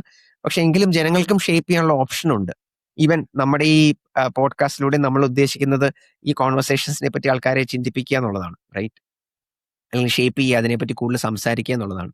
അപ്പം നമ്മളുടെ സംസാരം, നമ്മുടെ ഡിസ്കഷൻസ്, നമ്മുടെ സോഷ്യൽ മീഡിയ പോസ്റ്റുകൾ, നമ്മൾ ഈ വിഷയത്തെപ്പറ്റി സംസാരിക്കുന്നത്, ഈവൻ നമ്മളൊരു പ്രൈവറ്റ് ട്രൂത്ത് പബ്ലിക് ലൈസ് എന്നുള്ള സിറ്റുവേഷൻ വരാതെ നമ്മൾ പ്രൈവറ്റ്ലി വിശ്വസിക്കുന്ന സാധനം നമ്മൾ പബ്ലിക്കലി ഒരു പരിധി വരെ നമുക്ക് പറയാൻ പറ്റുമെങ്കിൽ, നമ്മുടേതായ കൺസ്ട്രെയിൻസ് നമുക്കുണ്ട്, ഇഷ്യൂസ് ഉണ്ട്, ഇല്ല എന്നുള്ളതല്ല, നമുക്ക് പറയാൻ പറ്റുമെങ്കിൽ അതിനോട് പൊളിറ്റീഷ്യൻസ് എപ്പോഴും റെസ്പോണ്ട് ചെയ്യും. അപ്പം നമ്മൾ പബ്ലിക്കലി ഇൻസ്റ്റിറ്റ്യൂഷൻസിന്റെ ചേഞ്ചിന് വേണ്ടിയാണ് നമ്മൾ സംസാരിക്കുന്നതെങ്കിൽ ആ ഇൻസ്റ്റിറ്റ്യൂഷൻസ് ചേഞ്ച് ആവുക തന്നെ ചെയ്യും. പൊളിറ്റീഷ്യൻസ് ചേഞ്ച് കൊണ്ടുവരും. വോട്ട് ചെയ്യുക എന്നുള്ളൊരു ഒറ്റ ഓപ്ഷൻ അല്ല നമുക്കുള്ളത് എന്നുള്ളതാണ് എനിക്ക് പറയാനുള്ളൊരു ഒപ്പീനിയൻ ഉള്ളത്. അപ്പൊ നമ്മൾ ഈ സംസാരിക്കുന്ന സംഭവങ്ങളെ പറ്റി 1-2 ഉദാഹരണങ്ങൾ എനിക്ക് പറയാനൊരു ആഗ്രഹമുണ്ട്. ഒന്നെന്ന് പറഞ്ഞു കഴിഞ്ഞാൽ, നമ്മൾ ഈ എൻകൗണ്ടർ കില്ലിങ്സ് ഒക്കെ പൊതുവെ കാണുന്നതാണ്, റൈറ്റ്? അപ്പം പലപ്പോഴും നമുക്കറിയാം, എനിക്ക് തോന്നുന്നു ആന്ധ്രാപ്രദേശിലാന്ന് തോന്നുന്നു, ഒരു 5-6 വർഷങ്ങൾക്ക് മുമ്പ് ഒരു ഡോക്ടർ റേപ്പ് ചെയ്യപ്പെടുകയുണ്ടായി, റൈറ്റ്? വളരെ സങ്കടകരമായ ഒരു സംഭവമാണ്. അതിനുവേണ്ടി പിടിച്ച ആൾക്കാരെ അവിടുത്തെ പോലീസ് എൻകൗണ്ടർ കില്ല് ചെയ്തു, റൈറ്റ്? അവരെ രക്ഷപ്പെടാൻ ശ്രമിച്ചു, അതുകൊണ്ട് അവരെ ഷൂട്ട് ചെയ്തു എന്നാണ് പറഞ്ഞത്. പക്ഷെ എല്ലാവർക്കും ഒരു പക്ഷേ പബ്ലിക് കോൺഷ്യസ്നെസ്സിൽ ഒരുപക്ഷെ നമുക്ക് തോന്നിയൊരു കാര്യം എന്ന് പറഞ്ഞു കഴിഞ്ഞാൽ, അവരെ പോലീസ് ജുഡീഷ്യറിയിലൂടെ കടത്തിവിട്ട് അവരെ രക്ഷപ്പെടാനുള്ള സാധ്യത കൊടുക്കേണ്ട, അവരെ കൊല്ലാം. ഇതിനെ പലരും വളരെയധികം നല്ലൊരു കാര്യമായിട്ട് അപ്ലോഡ് ചെയ്തു. എഗെയിൻ നല്ലൊരു കാര്യമായിട്ട് അപ്ലോഡ് ചെയ്യാനുള്ള അവരുടെ ഒരു തോന്നൽ എനിക്ക് മനസ്സിലാവും. കാരണം ഒരു ജസ്റ്റിസ് അവിടെ നടത്തിപ്പെട്ടു എന്നുള്ളതാണ് അവർ ചിന്തിച്ചത്. പക്ഷേ ഇന്നൊരു എൻകൗണ്ടർ കില്ലിംഗ് നടത്തുന്നത് ഇതുപോലത്തെ റേപ്പ് ചെയ്ത വ്യക്തിക്കാണെങ്കിൽ, നാളെ ഒരു പ്രൊട്ടസ്റ്റ് ചെയ്ത വ്യക്തിയായിരിക്കും ഒരുപക്ഷെ എൻകൗണ്ടർ കില്ല് ചെയ്യാൻ സാധ്യതയുള്ളത്. നമ്മൾ അവിടെ നമ്മുടെ കോർട്ട് സിസ്റ്റം എന്ന് പറഞ്ഞ ഇൻസ്റ്റിറ്റ്യൂഷൻസിനെ ചേഞ്ച് ചെയ്യുന്നതിന് പകരം നമ്മൾ നമ്മുടെ നിയമം നമ്മുടെ കയ്യിലെടുക്കാൻ പോലീസുകാരെ നമ്മൾ ആഹ്വാനം ചെയ്യുകയാണ്, റൈറ്റ്? സോ എൻകൗണ്ടർ കില്ലിങ്സിന് നമ്മൾ സെലിബ്രേറ്റ് ചെയ്യുന്നുണ്ടെങ്കിൽ പൊളിറ്റീഷ്യൻസ് ഒരിക്കലും ജുഡീഷ്യറിനെ റിഫോം ചെയ്യാൻ അവരൊരിക്കലും തയ്യാറാവത്തില്ല. വേറൊന്ന്, ഇപ്പം ED നമ്മുടെ ഇപ്പോഴത്തെ BJP ഗവൺമെന്റ് എൻഫോഴ്സ്മെന്റ് ഡയറക്ടറേറ്റിനെ പല കാര്യങ്ങൾക്കും വേണ്ടി ഉപയോഗിക്കുന്നുണ്ട്. അപ്പൊ അതിനെതിരെ പലരും പ്രൊട്ടസ്റ്റ് ചെയ്യാറുണ്ട്. ഒത്തിരി EDനെ ഇങ്ങനെ ഗവൺമെന്റ് ഉപയോഗിക്കാൻ പാടില്ല. പക്ഷേ പിണറായി വിജയന്റെ വീട്ടിൽ ED കയറുമ്പോൾ പിണറായി വിജയനെതിരെ നിൽക്കുന്ന ആൾക്കാർ അതിനെ സപ്പോർട്ട് ചെയ്യും. നാളെ ഒരുപക്ഷെ കോൺഗ്രസ് ഗവൺമെന്റ് ആണ് വരുന്നത്, എന്നിട്ട് അംബാനിയുടെ വീട്ടിലാണ് EDനെ വിടുന്നതെങ്കിൽ നമ്മൾ സപ്പോർട്ട് ചെയ്യും. സോ നമുക്ക് ഇഷ്ടമുള്ള ആൾക്കാർ ED വിസിറ്റ് ചെയ്യുന്ന സമയത്ത് അതൊരു പ്രശ്നമാണ്. നമുക്ക് ഇഷ്ടമില്ലാത്ത ആൾക്കാരുടെ വീട്ടിലോട്ട് ED പോകുന്ന സമയത്ത് അത് നമുക്ക് എതിർപ്പാണ്. എഗെയിൻ ED എന്ന് പറഞ്ഞ ഇൻസ്റ്റിറ്റ്യൂഷൻ അവരുടെ സിസ്റ്റം ഫോളോ ചെയ്തിട്ടാണോ ഇങ്ങോട്ടേക്ക് പോകുന്നത് എന്നുള്ളതാണ് ഒരു ചോദ്യം. ഞാൻ ഒരു എക്സാമ്പിൾ കൂടെ പറയാൻ ഉദ്ദേശിക്കുന്നു. ഇത് കുറച്ച് കോൺട്രവേഴ്ഷ്യൽ എക്സാമ്പിൾ ആണ്. കഴിഞ്ഞ ഒരു 1-2 വർഷത്തിന് സമയത്ത് കേരളം ഭരിച്ചിരുന്ന സർക്കാർ ഒത്തിരി പ്രൊട്ടസ്റ്റേഴ്സിനെ അടിക്കുന്ന വീഡിയോസും കാര്യങ്ങളൊക്കെ സംഭവിച്ചിരുന്നു, റൈറ്റ്? കരിങ്കോടി കാണിച്ചവരെ അടിക്കുന്നു. അതിന് ഒത്തിരി പേര് ഡിഫെൻഡ് ചെയ്തിട്ടുണ്ട്, ഒത്തിരി പേര് എതിർത്തിട്ടുണ്ട്. ഒത്തിരി ഡിഫെൻഡ് ചെയ്ത എന്റെ ഫ്രണ്ട്സ് ഇന്ന് ജന്തർ മന്ദറിൽ നടക്കുന്ന പ്രൊട്ടസ്റ്റിന് സമയത്ത് ലാത്തിച്ചാർജ് ഉണ്ടായപ്പോൾ മോദി ഗവൺമെന്റിനെ ഭയങ്കരമായിട്ട് എതിർക്കുന്നുണ്ട്. റൈറ്റ്? ഉം. അപ്പം ലാത്തിച്ചാർജ് കേരളത്തിലെ ഒരു മുഖ്യമന്ത്രി ചെയ്താലും സെൻട്രലിലെ ഒരു മുഖ്യമന്ത്രി ചെയ്താലും രണ്ടും തെറ്റാണ്. റൈറ്റ്? പ്രൊട്ടസ്റ്റ് ചെയ്യാനുള്ള അധികാരം എല്ലാവർക്കും ഉണ്ട്.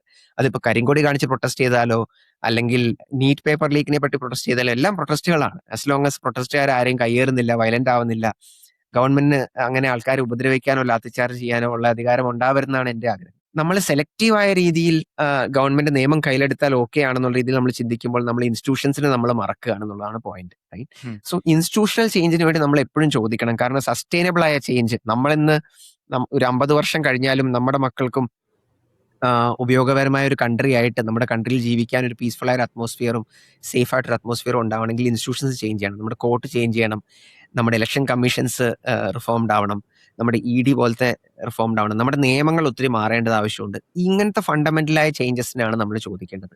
സോ നമ്മൾ പല ഹിസ്റ്റോറിക്കൽ പ്രൊട്ടസ്റ്റുകളും നമ്മുടെ ഈവൻ സൗത്ത് ഏഷ്യയിൽ നടന്ന പ്രൊട്ടസ്റ്റുകളിലും അറബ് സ്പ്രിംഗിൽ നടന്ന പ്രൊട്ടസ്റ്റുകളും നമ്മൾ മനസ്സിലാക്കിയ കാര്യം എന്ന് പറഞ്ഞു കഴിഞ്ഞാൽ പ്രൊട്ടസ്റ്റുകൾ പലപ്പോഴും നല്ല കാര്യങ്ങൾക്കാണെങ്കിലും പ്രൊട്ടസ്റ്റിന് ശേഷം സംഭവിക്കുന്നത് പലപ്പോഴും മുമ്പത്തെക്കാട്ടും മോശമായ ഒരു സിറ്റുവേഷനാണ്. സോ പ്രൊട്ടസ്റ്റുകൾ നടക്കേണ്ടതാണ്. പ്രൊട്ടസ്റ്റ് ചെയ്യാൻ നമുക്ക് റൈറ്റ്സ് ഉണ്ട്, നമ്മളത് ചെയ്യണം. പലപ്പോഴും പ്രൊട്ടസ്റ്റുകളാണ് ഒരു ഒരു ഒരു മാർഗം നമുക്ക് പലപ്പോഴും ചേഞ്ച് കൊണ്ടുവരാൻ. പക്ഷേ ഇൻസ്റ്റിറ്റ്യൂഷൻസ് മാറുന്നതിന് വേണ്ടി നമ്മൾ ഫണ്ടമെന്റലി നമ്മൾ തയ്യാറാവണം. അത് പ്രൊട്ടസ്റ്റ് കഴിഞ്ഞിട്ടും നമ്മുടെ ഡിസ്കഷൻസിനകത്തും കോൺവെർസേഷൻസിനകത്തും എഴുത്തിനകത്തും നമ്മുടെ വാട്സാപ്പ് പോസ്റ്റുകളിലും ഇൻസ്റ്റഗ്രാം പോസ്റ്റുകളിലും ഇൻസ്റ്റിറ്റ്യൂഷൻ ചേഞ്ചിനെ പറ്റി നമ്മൾ സംസാരിക്കണം. അപ്പോഴാണ് ലോങ് ലാസ്റ്റിംഗ് സസ്റ്റൈനബിൾ ചേഞ്ച് ഉണ്ടാവുക എന്നുള്ളതാണ് ഞാൻ ആർട്ടിക്കിളിൽ എഴുതിയൊരു പോയിന്റ്. അതെനിക്ക് ഇവിടെയും റെലവെന്റ് ആയിട്ട് തോന്നി. എനിക്ക് തോന്നുന്നത് ഭയങ്കര ഒരു ഇമ്പോർട്ടന്റ് കോൺവെർസേഷനും കൂടിയാണ് നമ്മൾ എങ്ങനെയാണ് ഇൻസ്റ്റിറ്റ്യൂഷൻ ചേഞ്ച് കൊണ്ടുവരേണ്ടതെന്നൊക്കെ ഉള്ളത്. എല്ലാവർക്കും അവരുടെ ഡിഫറെന്റ് ആൻസേഴ്സ് ആയിരിക്കും. എനിക്ക് തോന്നുന്നു എനിക്കും സോനലിനും ഇതിനൊരു ആധികാരികമായിട്ടുള്ള ആൻസർ ഒന്നുമില്ല എങ്ങനെയാണ് ഇൻസ്റ്റിറ്റ്യൂഷണൽ ചേഞ്ച് കൊണ്ടുവരാന്നൊക്കെ ഉള്ളത്. ഇതൊരു ഭയങ്കര Yeah. ഒരു സ്ലോ ഗ്രാജുവൽ പ്രോസസ്സും ആയിരിക്കും എന്ന് എനിക്ക് തോന്നുന്നുണ്ട്. പെട്ടെന്നൊന്നും കംപ്ലീറ്റ് സിസ്റ്റവും എടുത്ത് മാറ്റിക്കളയാനൊന്നും പറ്റുന്നില്ലല്ലോ. അപ്പോൾ Yeah. നിങ്ങളുടെ അഭിപ്രായങ്ങളും കൂടി ഷെയർ ചെയ്യുക, എന്താണ് ഇതിനെ പറ്റിയിട്ടൊക്കെ തോന്നുന്നതെന്നൊക്കെ കമന്റ്സിൽ പറയാം. എന്തായാലും ഇത്രയൊക്കെയാണ് നമ്മൾ ഈ ഒരു എപ്പിസോഡിൽ ഷെയർ ചെയ്യാന്ന് വിചാരിച്ചത്. ഒരു വളരെയധികം ഇമ്പോർട്ടന്റ് ആയിട്ടുള്ള അല്ലെങ്കിൽ ഒരു ഭയങ്കര ഡിഫൈനിങ് ആയിട്ടുള്ള ഒരു പ്രൊട്ടസ്റ്റ് നടക്കുന്ന ഒരു സാഹചര്യത്തിലൂടെയാണ് നമ്മൾ കടന്നു പോകുന്നത്. അതിന്റെ ഏർലി സ്റ്റേജസ് ആണെന്നാണ് തോന്നുന്നത് ഇപ്പോഴും. എങ്ങനെയാണ് ഗവൺമെന്റും ഇതിനെ റെസ്പോണ്ട് ചെയ്യുന്നത്, എങ്ങനെയാണ് പ്രൊട്ടസ്റ്റേഴ്സ് ഇനി ഇതിനെ മുന്നോട്ടേക്ക് കൊണ്ടുപോകുന്നത് ഗവൺമെന്റിന്റെ അടുത്ത് നിന്ന് ആക്ഷൻ ഒന്നും ഇല്ലെങ്കിൽ എന്നൊക്കെ ഉള്ളത് നമുക്ക് നോക്കി കാണാം. എന്തായാലും ഇത്രയും നേരം കേട്ട് നിന്നതിന് താങ്ക് യു. അടുത്ത ആഴ്ച പുതിയ എപ്പിസോഡുമായിട്ട് വരാം. ബൈ. Bye bye.